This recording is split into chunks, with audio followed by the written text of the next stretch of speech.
ਪਹੁੰਚ ਚੁੱਕੇ ਹਾਂ ਇਸ ਟਾਈਮ ਅਪਡੇਟ ਫਾਰਮਿੰਗ। ਮੇਰੇ ਨਾਲ ਪ੍ਰੋਗਰਾਮ ਦੇ ਵਿੱਚ ਗੱਲਬਾਤ ਕਰਨ ਦੇ ਲਈ ਜੁੜ ਚੁੱਕੇ ਨੇ ਅਰਸ਼ਦੀਪ ਸਿੰਘ। ਅਰਸ਼ਦੀਪ ਸਿੰਘ ਜੀ ਨੂੰ ਸਵਾਗਤ ਹੈ। ਸਤਿ ਸ਼੍ਰੀ ਅਕਾਲ। ਸਤਿ ਸ਼੍ਰੀ ਅਕਾਲ ਜੀ।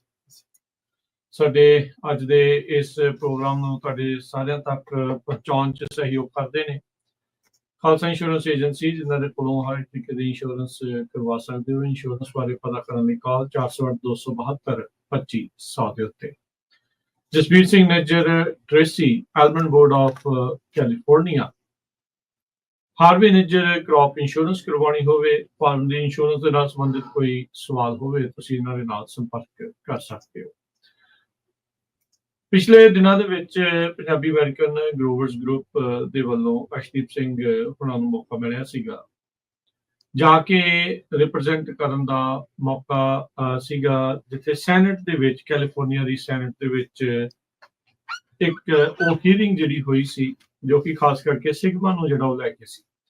ਪਿਛਲੇ ਹਫ਼ਤੇ ਦੀ ਗੱਲ ਆ, ਪਿਛਲੇ ਆਈ ਥਿੰਕ ਅਰਸ਼ਦੀਪ ਸਿੰਘ ਮੰਗਲਵਾਰ ਹੀ ਇਹ ਜਿਹੜੀ ਹੀਅਰਿੰਗ ਸੀ, ਤੁਸੀਂ ਥੋੜੀ ਜਿਹੀ ਉਸ ਦਿਨ ਅਖੀਰ ਦੇ ਵਿੱਚ ਪ੍ਰੋਗਰਾਮ 'ਚ ਪਹੁੰਚ ਕੇ ਥੋੜ੍ਹੀਆਂ ਜਾਣਕਾਰੀਆਂ ਜਿਹੜੀਆਂ ਉਹ ਸਾਂਝੀਆਂ ਜਿਹੜੀਆਂ ਉਹ ਕੀਤੀਆਂ ਸੀਗੀਆਂ ਵੀ ਕੀ ਕੁਛ ਹੋਇਆ। ਅੱਜ ਥੋੜਾ ਆਪਾਂ ਵਿਸਥਾਰ ਦੇ ਵਿੱਚ ਥੋੜੀ ਉਹਦੀ ਗੱਲਬਾਤ ਜਿਹੜੀ ਉਹ ਕਰਦੇ ਹਾਂ।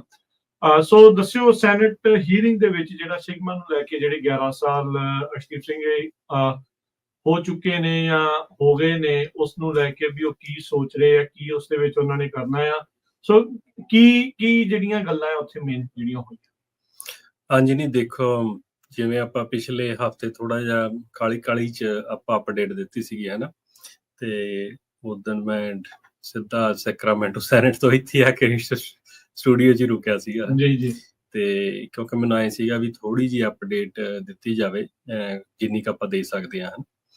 ਤੇ ਕੁਛ ਕੁ ਫਿਰ ਥੋੜਾ ਜਿਹਾ ਹੁਣ ਸਮਾਂ ਵੀ ਮਿਲ ਗਿਆ, ਇੱਕ ਹਫ਼ਤਾ ਉਹਦੇ ਬਾਰੇ ਸੋਚਣ ਦਾ, ਹਨਾ, ਕੀ ਵਾਪਰਿਆ।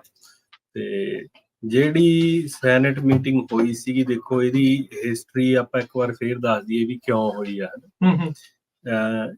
ਜ਼ਿਆਦੇ ਇਸ਼ੂ ਹੈਗਾ ਪਾਣੀ ਦਾ ਸੈਨੋਵਾਕੀ ਨਾਲੇ 'ਚ। ਠੀਕ ਹੈ ਜੀ।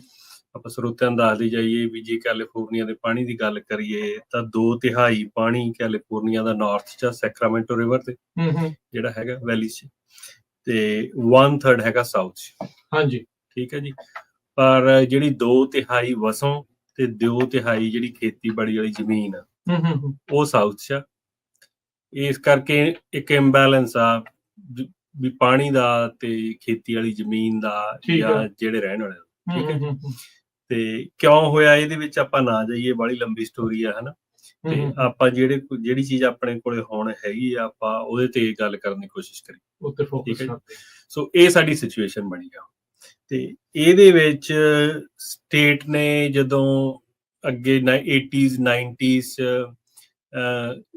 'ਚ ਖਾਸ ਕਰਕੇ ਜਦੋਂ ਡਰਾਟ ਆਇਆ, ਹਨਾ, ਤੇ ਉਦੋਂ ਗਰਾਊਂਡ ਵਾਟਰ ਐਕਸਟ੍ਰੈਕਸ਼ਨ ਹੋਣੀ ਸ਼ੁਰੂ ਹੋਈ ਹੈ ਕਾਫੀ ਜ਼ੋਰਾਂ ਸ਼ੋਰਾਂ ਤੇ। ਠੀਕ ਹੈ। ਮੌਂਟਰੀ ਟਰੀਟੀ ਤੋਂ ਬਾਅਦ 'ਚ ਜਿਹੜੀ 5 ਦੇ ਨਾਲ ਜ਼ਮੀਨ ਕਾਫੀ ਜਿਹੜੀ ਰੇਂਜ ਲੈਂਡ ਸੀ ਜਾਂ ਖਾਲੀ ਪਈ ਸੀਗੀ, ਉਹਨੂੰ ਪਾਣੀ ਅਵੇਲੇਬਲ ਹੋਇਆ। ਤੇ ਉਹ ਪਾਣੀ ਦੇ ਕਰਕੇ ਉਹ ਸਾਰੀ ਜ਼ਮੀਨ ਕਰਨ ਕਾਊਂਟੀ ਵਾਲੀ ਜਾਂ ਡੈਲਟਾ, ਮੰਡੋਟਾ, ਫਾਇਰਬॉस ਸਾਰਾ ਏਰੀਆ ਇਹ ਆਬਾਦ, ਯਾਨੀ ਕਿ ਜ਼ਿਆਦਾ ਖੇਤੀ ਹੋ ਗਈ, ਸ਼ੁਰੂ ਹੋ ਗਈ। ਸਹੀ, ਠੀਕ ਹੈ। ਉਹਦੇ 'ਚ ਆਪਾਂ ਕਿੰਤੂ ਪਰੰਤੂ ਕਰ ਸਕਦੇ ਹਾਂ ਵੀ 1-2 ਵੱਡੀਆਂ ਫੈਮਲੀਆਂ ਨੇ ਉਹਦਾ ਬੈਨੀਫਿਟ ਲਿਆ। ਚਲੋ, ਉਹ ਫੇਰ ਉਹੀ ਗੱਲ ਹੋ ਜਾਂਦੀ ਵੀ ਆਪਾਂ ਆਪਣੀ ਟੌਪਿਕ ਤੋਂ ਨਾ ਭਟਕੀਏ।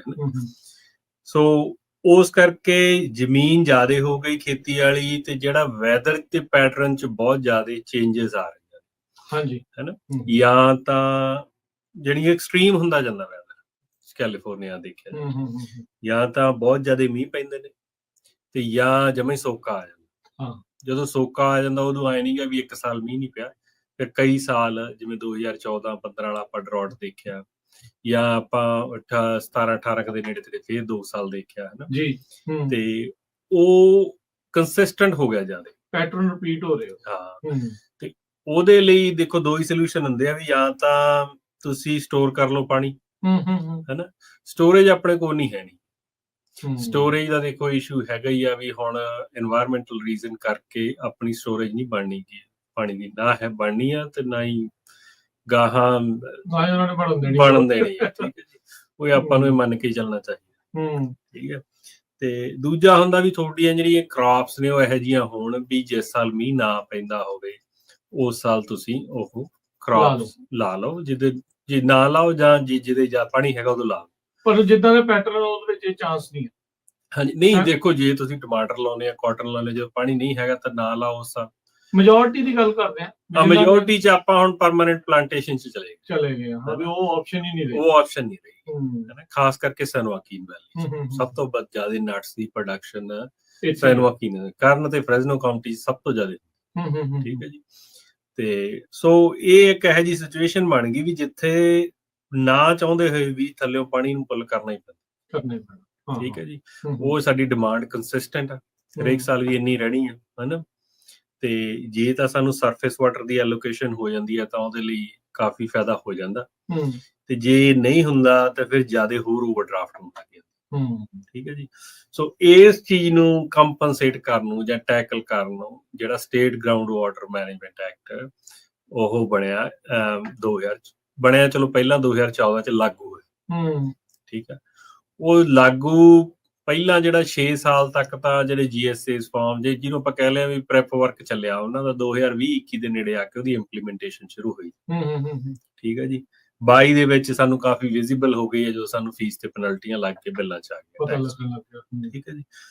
ਸੋ ਇਹਦੇ ਚ ਇਹਨੂੰ ਹੁਣ 10 ਸਾਲ ਹੋ ਗਏ ਨੇ, ਤਾਂ ਜਿਹੜੀ ਸੈਨੇਟ ਦੀ ਹੀਅਰਿੰਗ ਉਹ ਇਸ ਕਰਕੇ ਸੀਗੀ ਵੀ ਇੱਕ ਤਾਂ 10-11 ਸਾਲਾਂ ਬਾਅਦ ਦੇਖੀਏ ਵੀ ਲਾਅ ਕਿੱਥੇ ਸਟੈਂਡ ਕਰ। ਠੀਕ ਹੈ। ਠੀਕ ਹੈ।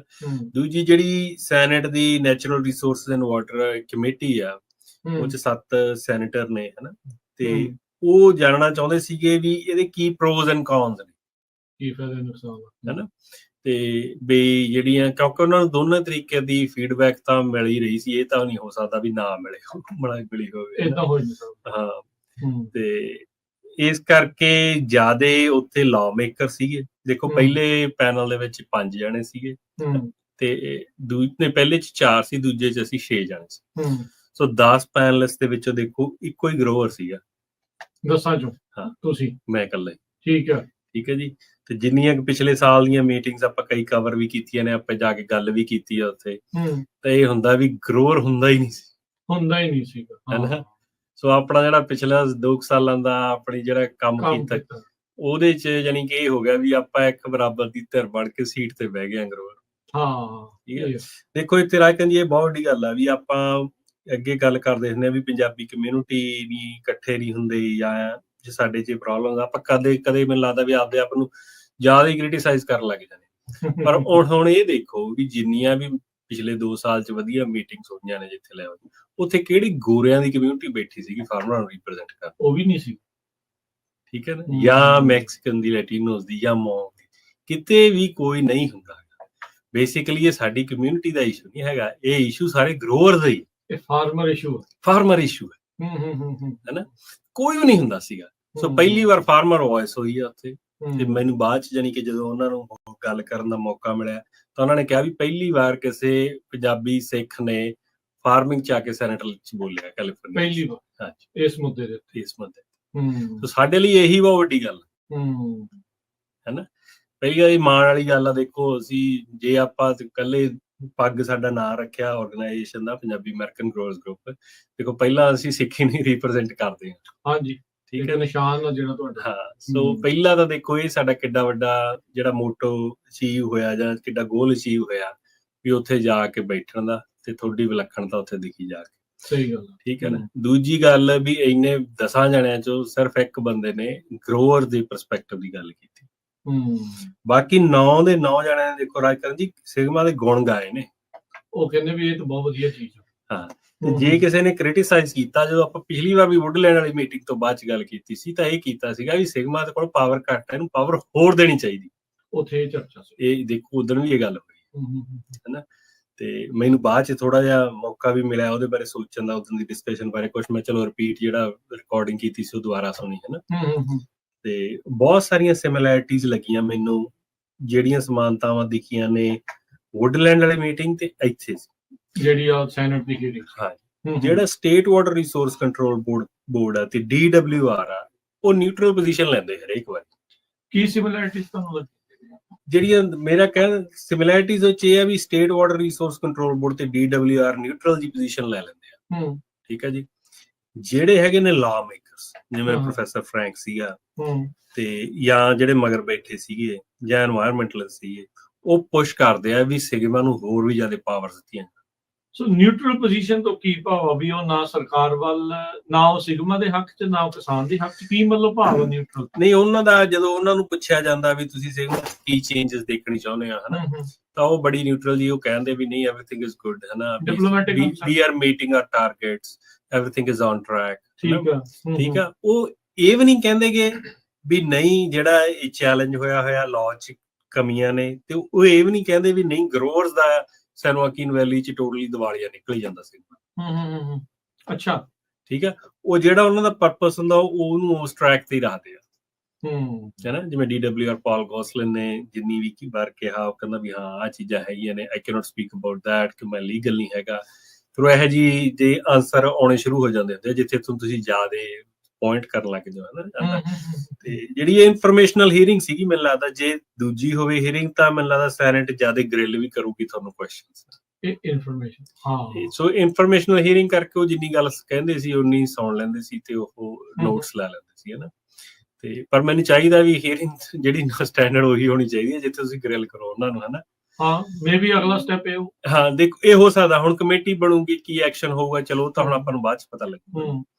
ਤੇ ਜਿਹੜੀ ਕਹਿਣ ਦਾ ਮਤਲਬ ਇਹ ਆ ਵੀ ਜਿੰਨੇ ਵੀ ਬੰਦੇ ਲਾਅ ਮੇਕਰਸ ਨੇ ਨਾ ਬਿਹਾਈਂਡ ਦ ਸੀਨ, ਉਹ ਸਿਗਮਾ ਨੂੰ ਹੋਰ ਵੀ ਜ਼ਿਆਦਾ ਸਟਰੋਂਗ ਕਰਨ ਦੀ ਗੱਲ ਕਰ ਰਹੇ। ਸੋ ਉੱਥੇ ਓਵਰਆਲ ਇਹ ਪੂਰੀ ਹੀਅਰਿੰਗ ਦਾ ਜਸਟ ਇਹ ਆ। ਤੇ ਸਿਰਫ ਮੈਂ ਉੱਥੇ ਇਹੀ ਕਿਹਾ, ਇੱਕੋ ਹੀ ਬੰਦਾ ਸੀ ਜਿਹਨੇ ਕਿਹਾ ਵੀ ਨਹੀਂ ਇਟਸ ਨਾਟ ਰਾਈਟ, ਤੁਹਾਡੇ ਕੋਲ ਪਹਿਲਾਂ ਹੀ ਬਹੁਤ ਪਾਵਰ ਨੇ, ਜਿੰਨੀ ਤੁਸੀਂ ਕੋਈ ਤੁਹਾਡੇ ਕੋਲ ਪਲਾਨ ਨਹੀਂ, ਕੋਈ ਤੁਹਾਡੇ ਕੋਲ ਪਲਾਨ ਨਹੀਂ, ਨਾ ਸਾਨੂੰ ਕੋਈ ਪੁੱਛ ਰਿਹਾ, ਕੋਈ ਸਾਨੂੰ ਕੋਈ ਅਸਿਸਟੈਂਸ ਨਹੀਂ ਪ੍ਰੋਵਾਈਡ ਕਰ ਰਿਹਾ। ਸੋ ਉਹਨਾਂ ਨੇ ਚਲੋ ਘੱਟੋ ਘੱਟ ਔਨ ਰੈਕਡ ਤਾਂ ਗਈਆਂ ਨਾ ਇਹ ਚੀਜ਼ਾਂ, ਨੋਟ ਹੋਈਆਂ। ਹੁਣ ਜਿਹੜੇ ਦੇਖੋ ਆਪਣੇ 7 ਸੈਨੇਟਰ ਉੱਥੇ ਬੈਠੇ ਨੇ, ਪਰਸਨਲੀ ਹੁਣ ਉਹ ਮੈਨੂੰ ਜਾਣਦੇ ਨੇ ਜਾਂ as a community as growers ਨੂੰ ਜਾਣਨਗੇ ਹਨਾ। ਕੱਲ ਨੂੰ ਉਹ ਆਪਾਂ ਤੋਂ ਵੋਟਾਂ ਮੰਗਣ ਆਉਂਦੇ ਆ ਤੇ ਉਹ ਐਕਸ਼ਨ ਨਹੀਂ ਲੈਂਦੇ ਤੇ ਆਪਾਂ ਨੂੰ ਕੁਐਸਚਨ ਕਰਾਂਗੇ ਵੀ ਮੈਂ ਉੱਥੇ ਵੀ ਜਾ ਕੇ ਤੁਹਾਨੂੰ ਦੱਸ ਕੇ ਆਇਆ, ਤੁਸੀਂ ਕਿਉਂ ਅਣਗੌਲੀ ਕੀਤੀ ਗੱਲ ਹਨਾ। ਤੇ ਜਿਹਦਾ ਸਾਡਾ ਫਰਜ਼ ਇਹ ਬਣਦਾ, ਹੁਣ ਅਸੀਂ ਵੀ ਕੋਸ਼ਿਸ਼ ਕਰਾਂਗੇ ਪੱਗ ਕਰੀਓ ਵੀ ਕੀ ਪੁਆਇੰਟਸ ਲਿਖ ਕੇ ਨਾ ਸਾਰੇ ਆਪਦੇ ਗਰੋਅਰਸ ਨੂੰ 5 ਕਾਉਂਟੀਆਂ ਦੇ ਵਿੱਚ ਦਈਏ, ਤੇ ਜਿੰਨੇ ਵੀ ਇਲੈਕਟਡ ਅਫੀਸ਼ੀਅਲਸ ਖਾਸ ਕਰਕੇ ਜਿਹੜੇ 7 ਉੱਥੇ ਬੈਠੇ ਸੀ ਉਹਨਾਂ ਨੂੰ ਤਾਂ ਜਾ ਕੇ ਤੁਸੀਂ ਦਿਓ ਨਾ ਵੀ ਹਾਂ ਭਾਈ ਆ ਸਾਡੀ, ਅਸੀਂ ਉੱਥੇ ਵੀ ਜਾ ਕੇ ਕਹਿ ਕੇ ਆਏ ਸਾਡਾ ਰਿਪਰੈਜ਼ੈਂਟੇਟਿਵ ਤੇ ਆਹ ਸਾਡੀਆਂ ਮੰਗਾਂ। ਕਿਉਂਕਿ ਜਿਹੜਾ ਅਗਲੇ ਹੁਣ 2-4 ਮਹੀਨੇ ਦੇ ਵਿੱਚ ਕੋਈ ਐਕਸ਼ਨ ਹੁੰਦਾ ਇਹਦੇ ਚ, ਜੇ ਸਾਡੀ ਗੱਲ ਉਹ ਚ ਨਹੀਂ ਆਉਂਦੀ ਨਾ ਵੀ ਉਹ ਕੱਲਾ ਉਹ ਤੇ ਕਰ ਜਾਂਦੇ ਨੇ ਰਿਐਕਟ ਵੀ ਹਾਂ ਸਿਗਮਾ ਨੂੰ ਹੋਰ ਸਟਰੋਂਗ ਕਰੋ। ਮੈਨੂੰ ਯਾਦ ਹੋਣਾ ਆਪਾਂ ਉਦੋਂ ਵੀ ਗੱਲ ਕੀਤੀ ਸੀ, ਉਹ ਕਹਿੰਦੇ ਸੀਗੇ ਵੀ sigma need to have more teeth ਹਨਾ। ਤੇ ਹਾਂ ਐਤਕੀ ਹੁਣ ਮੈਂ ਹੁਣ ਲੀਗਲ ਨਹੀਂ ਹੈਗਾ ਕਿਉਂਕਿ ਮੈਨੂੰ ਉਹ ਗੱਲ ਬਾਹਲੀ ਸਮਝ ਨਹੀਂ ਆਈ, ਤੁਹਾਨੂੰ ਮੈਂ ਐਵੇਂ ਕਹਾਂ ਜਿਹੜੀਆਂ ਲੀਗਲ ਟਰਮਸ ਦੇ ਵਿੱਚ ਉਹ ਗੱਲ ਕਰਦੇ ਸੀਗੇ, ਉੱਥੇ ਉਹਨਾਂ ਨੇ ਇੱਕ ਜਗ੍ਹਾ ਇਹ ਕਿਹਾ ਵੀ ਜਾ ਕੇ ਨਾ ਇਹ ਸਟਾਲਮੇਟ ਹੋ ਜਾਣਾ ਵੀ ਅੱਜ ਦੇ ਲਾਅ 'ਚ, ਵੀ ਜਿੱਥੇ ਜੇ ਗਰੋਅਰ ਚੈਲੰਜ ਕਰ ਦਿੰਦੇ ਨੇ ਤੇ ਇੱਧਰ ਦੂਜੇ ਪਾਸਿਓਂ ਕੋਈ ਨਤੀਜਾ ਨਹੀਂ ਨਿਕਲਦਾ। ਹਾਂ, ਵੀ ਉੱਥੇ ਜਾ ਕੇ ਜੱਜ ਨੇ ਬਹੁਤ ਕਨਫਿਊਜ਼ ਹੋ ਜਾਣਾ। ਉਹ ਕਹਿੰਦੇ ਵੀ ਉਹ ਸਟੇਜ ਤੋਂ ਆਉਣ ਤੋਂ ਪਹਿਲਾਂ ਹੀ ਲਾਅ ਦੇ ਵਿੱਚ ਚੇਂਜ ਕਰਕੇ ਇਹਨੂੰ ਐਵੇਂ ਦਾ ਬਣਾ ਲਓ ਵੀ ਜੱਜ ਨੂੰ ਹੋਵੇ ਹੀ ਨਾ ਕੋਈ ਕੁਐਸਚਨ ਹੀ ਨਾ ਹੋ ਜਦੀ ਵਰਡਿਕਟ ਦੇ ਦੇਵੇ ਵੀ ਬੇਸਡ ਔਨ ਦਾ ਲਾਅ ਵੀ ਆਹ ਚੀਜ਼ਾਂ ਪ੍ਰੈਸੀਡੈਂਟ ਸੈੱਟ ਕਰਾ ਦੋ। ਸੋ ਉੱਥੇ ਹੁਣ ਇਹੋ ਜਿਹੀਆਂ ਗੱਲਾਂ ਹੋ ਰਹੀਆਂ ਨੇ ਹਨਾ। ਹੁਣ ਆਪਾਂ ਆਪਣੀ ਲੀਗਲ ਟੀਮ ਜਿਹੜੇ ਹੈਗੇ ਨੇ 2 ਬੰਦੇ ਆਪਣੀ ਟੀਮ ਦੇ ਵਿੱਚ, ਉਹਨਾਂ ਨਾਲ ਆਪਾਂ ਗੱਲਬਾਤ ਕਰਾਂਗੇ ਵੀ ਐਗਜ਼ੈਕਟਲੀ ਵੀ ਹੈ ਕੀ, ਉਹਨੂੰ ਚੰਗੀ ਤਰ੍ਹਾਂ ਸਮਝਾਓ ਹਨਾ। ਜਾਂ ਜਦੋਂ ਅਮੀਤ ਸ਼ਰਮਾ ਆਇਆ ਮੇਰੇ ਪ੍ਰੋਗਰਾਮ 'ਚ, ਉਦੋਂ ਆਪਾਂ ਉਹਨੂੰ ਕਵਾਂਗੇ ਵੀ ਤੂੰ ਉਹਦੇ ਬਾਰੇ ਥੋੜਾ ਜਿਹਾ ਜ਼ਿਆਦਾ ਹਨਾ ਡਿਸਕ੍ਰਾਈਬ ਕਰ ਸਕ। ਤੇ ਪਰ ਇਹ ਗੱਲ ਬੜੀ ਪੱਕੀ ਤੈਅ ਹੋ ਚੁੱਕੀ ਹੈ ਵੀ ਦੇਖ ਲਓ ਵੀ ਉਹਨਾਂ ਦਾ ਪੂਰਾ ਜ਼ੋਰ ਲੱਗਿਆ ਪਿਆ ਵੀ ਇਹਨੂੰ ਇੰਨਾ ਸਟਰੋਂਗ ਕੀਤਾ ਜਾਵੇ ਵੀ ਕੋਈ ਗਰੋਅਰ ਇਹਨੂੰ ਕੁਐਸਚਨ ਹੀ ਨਾ ਕਰ ਸਕੇ ਕਿਸੇ ਵੀ ਕੋਰਟ ਦੇ ਵਿੱਚ ਜਾ ਕੇ, ਕੋਈ ਰਵੇ ਹੀ ਨਾ ਕੋਈ ਸਿਸਟਮ ਇਸ ਹਿਸਾਬ ਦੇ ਨਾਲ। ਸੋ ਇਹ ਹੁਣ ਜਦੋਂ ਇਹ ਸਾਰੀਆਂ ਚੀਜ਼ਾਂ ਹੁਣ ਤੁਸੀਂ ਇਹ ਦੱਸ ਰਹੇ ਹੋ, ਤੁਸੀਂ ਸੈਨੇਟ ਹੀਅਰਿੰਗ 'ਚ ਜਾ ਕੇ ਆਏ ਆ, ਬੋਲ ਕੇ ਆਏ ਆ, ਦੱਸ ਕੇ ਆਏ ਆ, ਸੁਣਨ ਨੂੰ ਇਹਨੇ ਡਰਾਉਣੀ ਜੀ ਗੱਲ ਲੱਗਦੀ ਆ ਵੀ ਸਿਗਮਾ ਦੇ ਹੋਰ ਤਿੱਖਾ ਕਰਨ ਦੀ ਜਿਹੜੀ ਗੱਲ ਆ, ਸਿਗਮਾ ਦੇ ਤੇ ਆਲਰੇਡੀ ਝੰਬੇ ਪਏ ਨੇ ਜਿਹੜੇ ਆ ਫਾਰਮਰ। ਸੋ ਤੁਹਾਨੂੰ ਕੀ ਲੱਗਾ ਗੱਲ? ਚਲੋ ਉਹਨਾਂ ਨੇ ਸੁਣ ਲਈ, ਜੇ ਤੁਹਾਡਾ ਬਾਅਦ ਦੇ ਵਿੱਚ ਆਫ ਦਾ ਰੈਕਰਡ ਉਹਨਾਂ ਦੇ ਨਾਲ ਜਾਂ ਕਿਸੇ ਸੈਨੇਟਰ ਨਾਲ ਜਾਂ ਲਾਅ ਮੇਕਰਸ ਦੇ ਨਾਲ ਗੱਲ ਹੋਈ ਆ, ਉਹ ਇਸ ਸੋਲਿਊਸ਼ਨ ਲੱਭਣ ਦੇ ਵੱਲ ਨੂੰ ਕੋਈ ਸਹਿਰਤਾ ਦੇ ਨਾਲ ਕੋਈ ਉਹਦੇ ਵੱਲ ਨੂੰ ਕਦਮ ਚੱਕ ਰਹੇ ਜਾਂ ਸਿਰਫ ਸੁਣ ਕੇ ਉਹਨਾਂ ਨੇ ਹਾਂ ਵੀ ਇੱਕ ਕੰਨ 'ਚੋਂ ਸੁਣ ਲਿਆ ਦੂਜੇ 'ਚੋਂ ਕੱਢਤਾ? ਹਾਂਜੀ, ਨਹੀਂ ਦੇਖੋ ਹਜੇ ਤਾਂ ਉਹਨਾਂ ਦੀ ਸੁਣਨ ਵਾਲੀ ਹੋਈ ਸੀਗੀ ਹਨਾ, ਜਿਹੜੀ ਜਿੰਨੀ ਕੁ ਵੀ ਐਫਰਟ ਸੀਗੀ ਹਨਾ, ਤੇ ਪਰ ਹੁਣ ਇਹ ਸੁਣਨ ਵਾਲੀ ਤੇ ਕੀ ਉਹ ਸੁਣ ਕੇ ਕੀ ਐਕਸ਼ਨ ਲੈਂਦੇ ਨੇ, ਉਹਨੇ ਆਪਾਂ ਨੂੰ ਦੱਸਣਾ ਵੀ ਉਹ ਕਿੱਧਰਲੇ ਪਾਸੇ ਨੂੰ ਜਾ ਰਹੇ ਐਗਜ਼ੈਕਟਲੀ ਹਨਾ। ਤੇ ਹੋ ਸਕਦਾ ਕਮੇਟੀ ਇਹ ਵੀ ਕਵੇ ਵੀ ਦੋਨੇ ਪਾਸੇ ਚੱਲੇ, ਜਿਹੜਾ ਮੈਨੂੰ ਲੱਗ ਰਿਹਾ ਵੀ ਉਹਨਾਂ ਨੇ ਕਹਿਣਾ ਵੀ ਲਾਅ 'ਚ ਵੀ ਚੇਂਜਸ ਕਰ ਲਓ ਤੇ ਇੱਕ ਕਮੇਟੀ ਬਣਾ ਦਿਓ ਜਿਹੜੀ ਗਰੋਵਰਸ ਦੀ ਜਿਹੜੇ ਅਫੈਕਟਡ ਕਮਿਊਨਿਟੀਜ਼ ਨੇ ਉਹਨਾਂ ਦੀ ਹੈਲਪ ਲਈ ਵੀ ਕੋਈ ਹੈਲਪਲਾਈਨ ਨੰਬਰ ਜਾਂ ਕੁਛ ਕਰ ਦਿਓ, ਸਟਾਰਟ ਕਰ ਦਿਓ ਹਨਾ, ਕੋਈ ਪ੍ਰੋਗਰਾਮ ਸ਼ੁਰੂ ਕਰ ਦਿਓ, ਤਾਂ ਕਿ ਦੇਖੋ ਉਹਨਾਂ ਨੇ ਵੀ ਆਪਾਂ ਨੂੰ ਵੀ ਪਤਾ ਹੀ ਆ, ਜਦੋਂ ਉਹਨਾਂ ਨੇ ਕੱਲ ਨੂੰ ਵੋਟਾਂ ਮੰਗਣ ਆਉਣਾ ਉਹਨਾਂ ਨੇ ਕਹਿਣਾ ਨਹੀਂ ਅਸੀਂ ਜੀ ਤੁਹਾਡੇ ਲਈ ਆਹ ਚੀਜ਼ ਕੀਤਾ, ਆਹ ਹੈਲਪਲਾਈਨ ਕ੍ਰੀਏਟ ਕੀਤੀ ਆ, ਪ੍ਰੋਗਰਾਮ ਕ੍ਰੀਏਟ ਕੀਤੇ, ਪਰ ਉਹਨਾਂ ਨੇ ਬੋਲਣਾ ਹੁੰਦਾ ਨਾ ਉਹ ਚੀਜ਼ਾਂ ਨੂੰ। ਹਾਂ, ਸੋ ਮੈਨੂੰ ਤਾਂ ਇਹੀ ਲੱਗ ਰਿਹਾ ਵੀ ਇਹ ਹੋਊਗਾ ਹਨਾ, ਤੇ ਜੇ ਉਹ ਕੋਈ ਸਬ ਕਮੇਟੀ ਜਾਂ ਕੁਛ ਹੋਰ ਬਣਦਾ ਤਾਂ ਉਹਦੇ ਵਿੱਚ ਮੈਨੂੰ ਲੱਗਦਾ ਮੋਸਟ ਲਾਈਕਲੀ ਆਪਣੀ ਵੀ ਪਾਰਟਿਸਿਪੇਸ਼ਨ ਹੋਊਗੀ, ਆਪਾਂ ਨੂੰ ਕਹਿਣਗੇ ਗਰੋਵਰ ਸਾਈਡ ਤੋਂ ਆਓ ਹਨਾ। ਠੀਕ ਹੈ। ਤੇ ਪਰ ਦੇਖੋ ਆਪਾਂ ਨੂੰ ਤਾਂ ਇਹ ਸੋਚਣਾ ਚਾਹੀਦਾ ਵੀ ਉਹ ਕਹਿੰਦਾ ਵੀ ਐਵਰੀ ਪੈਨੀ ਕਾਊਂਟਸ ਹਨਾ, ਸਾਡੇ ਲਈ ਤਾਂ ਹੁਣ ਉਹ ਸਿਚੁਏਸ਼ਨ ਬਣੀ ਪਈ ਹੈ ਸੈਨ ਵਾਕਿਨ ਵੈਲੀ ਗਰੋਵਰ ਜਿਨ੍ਹਾਂ ਕੋਲ ਵਾਈਟ ਲੈਂਡ, ਠੀਕ ਹੈ, ਉਹਨਾਂ ਦਾ ਇਸ਼ੂ ਆ ਵਾਈਟ ਲੈਂਡ ਵਾਲਾ ਦਾ, ਇਹ ਮੈਂ ਪੂਰਾ ਕਲੀਅਰ ਕਰਕੇ ਤੁਰ ਪਵਾਂ। ਅੱਜ ਦੀ ਤਰੀਕ 'ਚ ਵਾਈਟ ਲੈਂਡ ਦਾ ਇਸ਼ੂ ਆ, ਸਿਗਮਾ ਦਾ ਜਿਨ੍ਹਾਂ ਕੋਲ ਡੂਅਲ ਸੋਰਸ ਹੈਗੇ ਆ, ਉਹ ਹਜੇ ਅੱਜ ਦੀ ਤਰੀਕ 'ਚ ਉਹਨਾਂ ਦਾ ਇਸ਼ੂ ਨਹੀਂ ਹੈਗਾ। ਹੋ ਸਕਦਾ ਕੱਲ ਨੂੰ ਇਸ਼ੂ ਆਵੇ ਕਿ ਨਾ ਆਵੇ, ਇਹ ਡਿਪੈਂਡ ਕਰਦਾ ਵੈਦਰ ਪੈਟਰਨ, ਪਰ ਉਹਨਾਂ ਨੂੰ ਇਹ ਵੀ ਨਹੀਂ ਸਿਕਿਉਰ ਕਰਕੇ ਮੰਨ ਕੇ ਚੱਲ ਪੈਣਾ ਚਾਹੀਦਾ ਵੀ ਨਹੀਂ ਸਾਨੂੰ ਨਹੀਂ ਇਸ਼ੂ ਹੋਣਾ। ਜੇ ਮੰਨ ਲਓ ਕੋਈ ਲੌਂਗ ਡਰਾਟ ਆ ਗਿਆ 3 ਤੋਂ 4 ਸਾਲ ਦਾ, ਜਿੰਨੇ ਵੀ ਸੈਕੰਡਰੀ ਟਰਸ਼ਰੀ ਵਾਟਰ ਰਾਈਟਸ ਵਾਲੇ ਆ ਉਹਨਾਂ ਨੇ ਸਭ ਨੂੰ ਵਾਈਟ ਲੈਂਡ ਹੀ ਕੰਸੀਡਰ ਕਰਕੇ ਇਹੀ ਫੀਸ ਪੈਨਲਟੀ ਉਹਨਾਂ ਤੇ ਲਾਉਣੀ, ਬਾਕੀਆਂ ਤੇ ਵੀ ਲਾ ਦੇਣੀ। ਠੀਕ ਹੈ ਜੀ, ਤੇ ਸੋ ਇਹ ਨਾ ਮੰਨ ਕੇ ਚੱਲੋ ਵੀ ਹਾਂ ਨਹੀਂ ਸਾਨੂੰ ਇਹ ਇਸ਼ੂ ਨਹੀਂ ਹੈਗਾ। ਸੋ ਪਾਣੀ ਦਾ ਇਸ਼ੂ ਤਾਂ ਹੈਗਾ ਹੀ ਹੈਗਾ ਸੈਨ ਵਾਕਿਨ ਵੈਲੀ 'ਚ, ਤੇ ਸਭ ਤੋਂ ਵੱਡਾ ਇਸ਼ੂ ਹੈ ਇਸ ਟਾਈਮ। ਇਹ ਵਾਕਿਆ ਬੜੇ ਧਿਆਨ ਵਾਲੀ ਜਿਹੜੀ ਚਰਚਾ ਆ, ਸਾਰਿਆਂ ਨੂੰ ਦੇਖਣਾ ਚਾਹੀਦਾ ਵੀ ਇਹਦੇ ਵਿੱਚ ਜੋ ਚੀਜ਼ ਜਿਹੜੀ ਉਹ ਚੱਲ ਰਹੀ ਆ। ਅੱਛਾ, ਤੇ ਅਰਸ਼ਦੀਪ ਸਿੰਘ ਇਸ ਦੇ ਵਿੱਚ ਅੱਗੇ ਤੁਸੀਂ ਕੀ ਸੋਚਦੇ ਹੋ ਜਦੋਂ ਤੁਸੀਂ ਆ ਕੇ ਪੱਗ ਵਾਲੇ ਮੈਂਬਰਸ ਦੇ ਨਾਲ ਹੁਣ ਇਸ ਹੀਅਰਿੰਗ ਦੇ ਬਾਰੇ ਗੱਲਬਾਤ ਕੀਤੀ, ਜਾਂ ਹੋਰ ਜਿਹੜੇ ਫਾਰਮਰਸ ਦੇ ਲਈ ਕੰਮ ਕਰ ਰਹੇ ਆ ਉਹਨਾਂ ਆਰਗੇਨਾਈਜੇਸ਼ਨ ਜਾਂ ਉਹਨਾਂ ਲੋਕਾਂ ਦੇ ਨਾਲ ਗੱਲ ਕੀਤੀ, ਉਹਨਾਂ ਦੇ ਕੀ ਵਿਚਾਰ ਨੇ? ਨਹੀਂ ਦੇਖੋ, ਇੱਕ ਤਾਂ ਪਹਿਲੀ ਚੀਜ਼ ਤਾਂ ਇਹ ਆਉਂਦੀ ਹੈ, ਮੈਨੂੰ 3-4 ਬੰਦਿਆਂ ਨਾਲ ਗੱਲ ਕਰਨ ਦਾ ਮੌਕਾ ਮਿਲਿਆ ਹਨਾ, ਜਿਹੜੀਆਂ ਅੱਡ ਫਾਰਮਿੰਗ ਆਰਗੇਨਾਈਜੇਸ਼ਨਸ ਨੇ ਫਾਰਮਰਸ ਨੂੰ ਰਿਪਰੈਜ਼ੈਂਟ ਕਰਦੀਆਂ ਸੈਨ ਵਾਕਿਨ ਵੈਲੀ। ਤੇ ਦੇਖੋ ਪਹਿਲੀ ਗੱਲ ਤਾਂ ਸਾਰਿਆਂ ਨੇ ਐਪਰੀਸ਼ੀਏਟ ਕੀਤਾ ਹਨਾ ਵੀ ਜੇ ਤੁਸੀਂ ਉੱਥੇ ਪਹੁੰਚ ਕੇ ਗੱਲ ਇਹ ਕੀਤੀ ਆ ਹਨਾ, ਕਿਉਂਕਿ ਜ਼ਿਆਦਾਤਰ ਤਾਂ ਬੰਦਿਆਂ ਨੂੰ ਜਾਂ ਤਾਂ ਮੌਕਾ ਨਹੀਂ ਮਿਲਦਾਗਾ ਜਾਂ ਉਹਨਾਂ ਨੂੰ ਕੋਈ ਸੁਣਦਾ ਹੀ ਨਹੀਂ ਫਾਰਮਰ ਦੀ। ਹੁਣ ਆਪਣੀ ਵੌਇਸ ਸੀਗੀ ਪਿਛਲੇ 2-3 ਸਾਲ ਦੀ ਹਨਾ, ਤੇ ਇਹ ਵੀ ਗੱਲ ਸਿੱਖਣ ਨੂੰ ਮਿਲੀ ਆ ਵੀ ਜੇ ਤੁਸੀਂ ਕ੍ਰਿਟੀਸਾਈਜ਼ ਹੀ ਕਰੀ ਜਾਓਗੇ ਨਾ ਕਿਸੇ ਵੀ ਪ੍ਰੋਗਰਾਮ ਨੂੰ, ਪਲਾਨ ਨੂੰ ਜਾਂ ਗਵਰਨਮੈਂਟ ਨੂੰ, ਫਿਰ ਵੀ ਤੁਸੀਂ ਟੋਟਲੀ ਇਗਨੋਰ ਹੋ ਜਾਓ, ਤਾਂ ਵੀ ਫਿਰ ਸੁਣਦੇ ਨਹੀਂ ਤੁਹਾਡੀ। ਹਾਂ, ਜੇ ਥੋੜੀ ਜਿਹੀ ਬੈਲੈਂਸਡ ਅਪਰੋਚ ਹੋਵੇ, ਜਿੱਥੇ ਤੁਸੀਂ ਗੱਲ ਕਰਦੇ ਆ ਵੀ ਸਾਡੇ ਆਹ ਇਸ਼ੂ ਨੇ, ਇਹਨਾਂ ਦੇ ਸੋਲੂਸ਼ਨ ਵੀ ਨੇ ਹਨਾ, ਵੀ ਇਹਨਾਂ ਦਾ ਸੋਲੂਸ਼ਨ ਨਿਕਲਣਾ ਵੀ ਇਕੱਠੇ ਬੈਠ ਕੇ ਆ ਸਾਰਿਆਂ ਨੂੰ ਹਨਾ, ਫਿਰ ਉਹਨਾਂ ਨੂੰ ਲੱਗਦਾ ਵੀ ਹਾਂ ਵੀ ਕੈਨ ਬ੍ਰਿੰਗ ਦੈਮ ਇਨ। ਮੇਰਾ ਪਰਸਨਲ ਐਕਸਪੀਰੀਅੰਸ ਹੋਇਆ ਪਿਛਲੇ 2 ਸਾਲ ਵੀ ਗੱਲ ਕਰਕੇ ਫਾਇਦਾ, ਕਿਉਂਕਿ ਮੈਂ ਦੇਖਿਆ ਕਈ ਬੰਦਿਆਂ ਨੇ ਹੋ ਸਕਦਾ ਮੇਰੇ ਨਾਲ ਵੀ ਵਧੀਆ ਜਾਂ ਸਾਡੇ ਨਾਲ ਵੀ ਵਧੀਆ ਗੱਲਾਂ ਕੀਤੀਆਂ ਹੋਣ ਤੇ ਬਹੁਤ ਸਟਰੋਂਗ ਵਰਡਸ ਉਹਨਾਂ ਨੇ ਐਡਵੋਕੇਟ ਕੀਤਾ ਚੀਜ਼ਾਂ, ਪਰ ਉਹ ਟੋਟਲੀ ਇਗਨੋਰ ਹੋਏ ਪਏ ਆ। ਉਹ ਇੰਨਾ ਕ੍ਰਿਟੀਸਾਈਜ਼ ਕਰਦੇ ਆ ਜਾਂ ਉਹ ਇੱਕ ਪੱਖ ਲੈ ਲੈਂਦੇ ਨੇ ਕਿਸੇ, ਜਾਂ ਉਹ ਕਹਿੰਦੇ ਪੋਲੀਟੀਕਲ ਪਾਰਟੀਜ਼ ਦਾ ਲੈ ਲੈਂਦੇ ਨੇ ਵੀ ਇੱਕ ਪੱਖ ਵੀ ਆਹ ਠੀਕ ਨੇ ਵੀ ਇਹੀ ਚੀਜ਼ਾਂ ਸਹੀ ਕਰਨਗੇ ਜਾਂ ਸਾਰੇ ਹੀ ਗਲਤ ਨੇ ਹਨਾ। ਉਹ ਸਾਰੇ ਬੰਦੇ ਕਿਤੇ ਵੀ ਗੇਮ ਚ ਆਉਂਦੇ ਨਹੀਂ, ਸੁਣਦੇ ਨਹੀਂ, ਫਿਰ ਉਹ ਫਿਰ ਇਗਨੋਰ ਹੀ ਹੋ ਜਾਂਦਾ। ਪਰ ਇਹ ਤੁਹਾਨੂੰ ਲੱਗਦਾ ਸਹੀ ਗੱਲ ਹੈ? ਨਹੀਂ, ਮੈਨੂੰ ਲੱਗਦਾ ਗਲਤ ਗੱਲ ਹੈ। ਦੇਖੋ ਤੁਸੀਂ ਜੇ ਫਾਰਮਿੰਗ ਦੇ ਇਸ਼ੂ ਦੀ ਗੱਲ ਕਰਦੇ ਹੋ ਤਾਂ ਇਕੱਲੇ ਫਾਰਮਿੰਗ ਦੇ ਇਸ਼ੂ ਨੂੰ ਮੇਨ ਫੋਕਸ ਕਰਕੇ ਚੱਲੋ, ਤੇ ਤੁਸੀਂ ਕਹੋ ਵੀ ਸਾਰੇ ਹੀ ਸਾਡੇ ਨਾਲ ਨੇ ਜਾਂ ਸਾਰੇ ਸਾਡੇ ਅਗੇਂਸਟ ਨੇ ਹਨਾ, ਵੀ ਸਾਡਾ ਫਾਰਮਿੰਗ ਦਾ ਇਸ਼ੂ ਹੈ। ਜੇ ਹੁਣ ਕੱਲ ਨੂੰ ਕੋਈ ਮੈਨੂੰ এনवायरमेंटਲਿਸਟ ਕਹੇ ਵੀ ਤੁਸੀਂ ਠੀਕ ਨਹੀਂ ਹੈਗਾ, ਫਿਰ ਤਾਂ ਮੈਂ ਮੰਨਾਂ ਵੀ ਹਾਂ ਵੀ ਭਾਈ ਇਹ ਤਾਂ ਟੋਟਲੀ ਡਿਫਰੈਂਟ ਕੰਸਰਨ ਹੈ ਹਨਾ। ਜੇ ਕੋਈ ਫਾਰਮਰ ਹੀ ਆ ਬਟ ਕਿਸੇ ਇੱਕ ਕਹਿੰਦਾ ਵਿਚਾਰਧਾਰਾ ਨੂੰ ਫੋਲੋ ਕਰਦਾ, ਤੇ ਉਹ ਸਾਨੂੰ ਕ੍ਰਿਟੀਸਾਈਜ਼ ਵੀ ਕਰਦੇ ਨੇ ਕਈ ਵਾਰ, ਤੇ ਫਿਰ ਉਹ ਇਸ਼ੂ ਬਣ ਜਾਂਦਾ। ਐਜ਼ ਅ ਕਮਿਊਨਿਟੀ ਇਕੱਠੇ ਹੋ ਕੇ ਤੁਰਨ ਦੀ ਲੋੜ, ਐਜ਼ ਅ ਫਾਰਮਰ ਕਮਿਊਨਿਟੀ, ਤੇ ਉੱਥੇ ਜਾ ਕੇ ਗੱਲ ਕਰੋ। ਆਪਦੇ ਇਲੈਕਟਡ ਅਫੀਸ਼ੀਅਲ ਆ, ਚਾਹੇ ਡਜ਼ਨਟ ਮੈਟਰ ਚਾਹੇ ਉਹ ਡੈਮੋਕ੍ਰੇਟ ਆ, ਰਿਪਬਲਿਕਨ ਆ, ਲੈਫਟ ਆ, ਰਾਈਟ ਆ, ਕੋਈ ਸਾਨੂੰ ਤਾਂ ਕੋਈ ਫਰਕ ਹੀ ਨਹੀਂ ਪੈਣਾ ਚਾਹੀਦਾ। ਇਹ ਤਾਂ ਬੰਦੇ ਨਾਲੇ ਬਦਲਦੇ ਰਹਿੰਦੇ। ਹਾਂ, ਸਾਨੂੰ ਤਾਂ ਉੱਥੇ ਜਾਣਾ ਚਾਹੀਦਾ ਵੀ ਭਾਈ ਤੂੰ ਸਾਡਾ ਇਲੈਕਟਡ ਅਫੀਸ਼ੀਅਲ ਆ ਤੇ ਆਹ ਸਾਡੇ ਇਸ਼ੂ ਆ, ਤੂੰ ਦੱਸ ਇਹਦੇ ਲਈ ਕੀ ਕਰੇਗਾ ਹਨਾ। ਤੇ ਹੁਣ ਜਿਵੇਂ ਆਪਾਂ ਜਿਮ ਕੋਸਟੇ ਤੋਂ ਵੀ ਟਾਈਮ ਮੰਗਿਆ, ਠੀਕ ਹੈ ਜੀ, ਤੇ ਆਪਾਂ ਜੌਨ ਡੁਆਰਟੇ ਕੋ ਵੀ ਜਾਣਾ, ਸੋ ਸਾਡੇ ਲਈ ਤਾਂ ਸਾਰੇ ਇੱਕੋ ਜਿਹੇ ਨੇ। ਸਹੀ ਮਸਲਾ ਹੱਲ ਕਰਾ ਦੇ, ਉਹੀ ਠੀਕ ਆ। ਨਹੀਂ ਇਹ ਅਪਰੋਚ ਤਾਂ ਦੇਖੋ ਲੈਣੀ ਹੀ ਪੈਣੀ ਹੈ, ਇੱਕ ਨੂੰ ਡਾਂਗ ਮਾਰ ਕੇ ਭਜਾ ਕੇ ਜਿਹੜਾ ਗੱਲ ਨਹੀਂ ਬਣ ਸਕਦੀ। ਖਾਸ ਕਰਕੇ ਹੁਣ ਤੁਸੀਂ ਜਿਸ ਸਿਚੁਏਸ਼ਨ ਦੇ ਵਿੱਚ ਜਿਹੜੇ ਆਪਾਂ ਸਟੇਟ 'ਚ ਆ ਜਾਂ ਕਿਤੇ ਵੀ ਹੋ ਸਕਦੇ ਹੋ ਤੁਸੀਂ, ਵੀ ਉਹ ਚੀਜ਼ ਜਿਹੜੀ ਚੱਲ ਰਹੀ ਆ, ਉਤੋਂ ਟ੍ਰੇਡ ਵਾਰ ਦਾ ਰੌਲਾ ਜਿਹੜਾ ਨਾਲ ਪੈਰਲਲੀ ਜਿਹੜਾ ਉਹ ਚੱਲ ਰਿਹਾ, ਉਹ ਮੀਂਹ ਪਏ ਆ, ਗੜੇ ਪਏ ਆ, ਸਥਿਤੀ ਉਹਦੇ ਨਾਲ ਅਚਨਚੇਤੇ ਜਿਹੜੀ ਉਹ ਵੈਦਰ ਪੈਟਰਨ ਦੀ ਜਿੱਦਾਂ ਤੁਸੀਂ ਗੱਲ ਕਰਦੇ ਆ ਵੀ ਉਹਦੇ ਨਾਲ ਜਿਹੜੀ ਉਹ ਚੇਂਜ ਹੋ ਜਾਂਦੀ ਆ। ਸੋ ਕਾਫੀ ਕੁਛ ਇਸ ਦੇ ਵਿੱਚ ਸਮਝਣਾ ਦੇਖਣਾ ਜਿਹੜਾ ਉਹ ਪੈਣਾ ਆ। ਸੋ ਹੁਣ ਤੁਹਾਡੇ ਸਟੈਪਸ ਕੀ ਨੇ ਅੱਗੇ, ਕੀ ਫਾਰਮਰਸ ਹੁਣ ਕੀ ਜਿਹੜਾ, ਚਲੋ ਇਹ ਹੋ ਗਈ ਇਨਫੋਰਮੇਸ਼ਨ ਹੀਅਰਿੰਗ, ਰਾਤੋਂ ਰਾਤ ਤਾਂ ਕੁਝ ਬਦਲਣਾ ਨਹੀਂ, ਵੈਸੇ ਵੀ ਇਹਨਾਂ ਦਾ ਪ੍ਰੋਸੈਸ ਲੰਬਾ ਹੀ ਹੁੰਦਾ ਆ। ਸੋ ਤੁਹਾਡੇ ਕੀ ਅੱਗੇ ਸਟੈਪ ਨੇ, ਤੁਸੀਂ ਕੀ ਸੋਚ ਰਹੇ ਹੁਣ ਅੱਗੇ ਕੀ ਕਰਨਾ ਇਸ ਤੋਂ ਬਾਅਦ? ਦੇਖੋ, ਇੱਕ ਤਾਂ ਜਿਹੜੀ ਸਭ ਤੋਂ ਵੱਡਾ ਚੈਲੰਜ ਸਾਡੇ ਲਈ ਹੈ ਨਾ, ਸਾਡੇ ਗਰੋਅਰਸ ਨੂੰ ਹਜੇ ਵੀ ਇਹ ਚੀਜ਼ ਰਿਅਲਾਈਜ਼ ਨਹੀਂ ਹੋ ਰਹੀ ਵੀ ਇਹ ਕਿੱਡਾ ਵੱਡਾ ਇਸ਼ੂ। ਇਹ ਉਹ ਬੰਦਿਆਂ ਨੂੰ ਨਹੀਂ ਰਿਅਲਾਈਜ਼ ਹੋ ਰਹੀ ਵੀ ਜਿਨ੍ਹਾਂ ਦੀ ਵਾਈਟ ਲੈਂਡ ਆ, ਇਕੱਲੀ ਜਿਨ੍ਹਾਂ ਕੋਲ। ਅੱਛਾ, ਉਹਨਾਂ ਨੂੰ ਵੀ ਹਜੇ ਬਹੁਤ ਡਿਟੇਲ 'ਚ ਫੋਨ ਕਰਕੇ ਦੱਸਣਾ ਪੈ ਰਿਹਾ ਵੀ ਤੁਹਾਡੀ ਆਹ ਪ੍ਰੋਬਲਮ, ਤੇ ਫਿਰ ਵੀ ਉਹਨਾਂ ਦੇ ਕੁਐਸਚਨ ਸੋਚ ਕੀ ਰਹੇ ਨੇ ਪਤਾ ਨਹੀਂ ਕੀ, ਮਤਲਬ ਕਿ ਜਾਂ ਤਾਂ ਸੌਂਦੇ ਹੀ ਨਹੀਂ ਗਏ, ਉਹ ਕਹਿੰਦਾ ਵੀ ਪਾਣੀ ਕੱਢੀ ਜਾਂਦੇ, ਕੋਈ ਚੱਕਰ ਨਹੀਂ ਗਾ, ਪਹਿਲਾਂ ਵੀ ਠੀਕ ਹੁੰਦਾ, ਹੋਈ ਜਾਂਦਾ ਹੁੰਦਾ। ਜਦੋਂ ਫੀਸ ਤੇ ਪੈਨਲਟੀਜ਼ ਲੱਗਣੀਆਂ ਫਿਰ ਉਹੀ ਹੁਣ ਜਿੰਨੇ ਕਿਤੇ ਫੀਸ ਤੇ ਪੈਨਲਟੀਆਂ ਆ ਗਈਆਂ ਉਹ ਰੌਲਾ ਪਾ ਰਹੇ ਆ।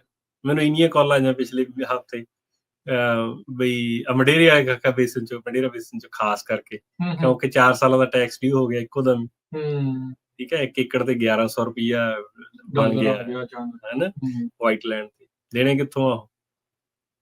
ਠੀਕ ਹੈ ਜੀ। ਹੁਣ ਉਹਨਾਂ ਨੂੰ ਇੱਕ ਬੰਦੇ ਨੂੰ ਫੋਨ ਕਰਕੇ ਕਿਹਾ ਵੀ ਨਹੀਂ, ਕਹਿੰਦਾ ਭਾਜੀ ਉਹ ਕਹਿੰਦੇ ਨੇ ਵੀ ਅਸੀਂ ਦੁਬਾਰਾ ਕੇਸ ਕਰ ਦੇਣਾ, ਸਟੇ ਲੈਣੀ। ਮੈਂ ਕਿਹਾ ਫੇਰ ਕੀ ਹੋ ਜੂ, ਫੇਰ ਅਗਲੀ ਵਾਰ ਨੂੰ 7 ਸਾਲਾਂ ਦਾ ਇਕੱਠਾ ਕਰ ਲੈਣਗੇ ਉਹ, ਹੋਰ 2-3 ਸਾਲ ਲੰਘ ਜਾਣਗੇ।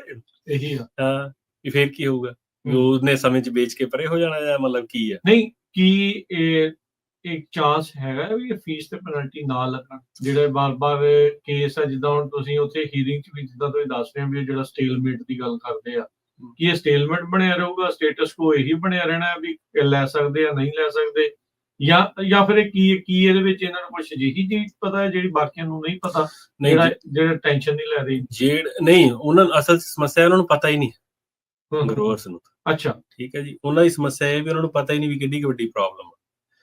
ਅੱਜ ਵੀ ਗਰੋਅਰ ਇੱਕ ਮੈਨੂੰ ਫਾਇਰ ਬਾਚ ਹੋਇਆ 160 ਏਕੜ 'ਚ, ਉਹ ਬਦਾਮ ਪੱਟ ਕੇ ਨਵੇਂ ਲਾਉਣ ਦੀ ਪਲੈਨਿੰਗ ਕਰ ਰਿਹਾ ਸੀਗਾ ਬੰਦਾ, ਤੇ ਮਤਲਬ ਪਾਣੀ ਤਾਂ ਹੈ ਨਹੀਂਗਾ, ਪਾਣੀ ਕਿੱਥੋਂ ਲੈ ਕੇ ਆਉਣਾ?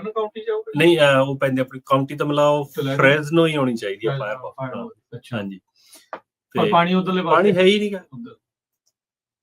ਪਾਣੀ ਉੱਥੇ ਜਿਹੜਾ ਸਰਫੇਸ ਵਾਟਰ ਵੀ ਮਿਲਦਾ $375 ਨੂੰ ਏਕੜ ਫੁੱਟ ਆ ਨਾਰਮਲ ਈਅਰ 'ਚ। ਜਦੋਂ ਡਰਾਟ ਹੁੰਦਾ 800 850 ਨੂੰ ਚਲਾ ਜਾਂਦਾ, $375 ਏਕੜ ਫੁੱਟ ਤੇ ਵੀ ਖੇਤੀ ਨਹੀਂ ਹੋ ਸਕਦੀ ਉੱਥੇ, ਕਿਉਂਕਿ ਉਹ ਪਾਣੀ ਵਧੀਆ ਨਹੀਂ ਹੁੰਦਾ। ਫਿਰ ਉਹਨੂੰ ਟ੍ਰੀਟ ਕਰੋ ਤੁਸੀਂ, ਫਿਰ ਉਹ ਕਿਹੜੇ ਮਤਲਬ ਵੈਸੇ ਹੀ ਕਿਸੇ ਨੇ ਕਹਿਤਾ ਵੀ ਪੱਟ ਕੇ ਨਵੇਂ ਲਾ ਲਓ? ਪਹਿਲਾਂ ਲਾਏ ਆ ਬਸ ਜੀ, ਦੁਬਾਰਾ ਫਿਰ ਉਹੀ ਲਾ ਲੈਣੇ ਪੱਟ।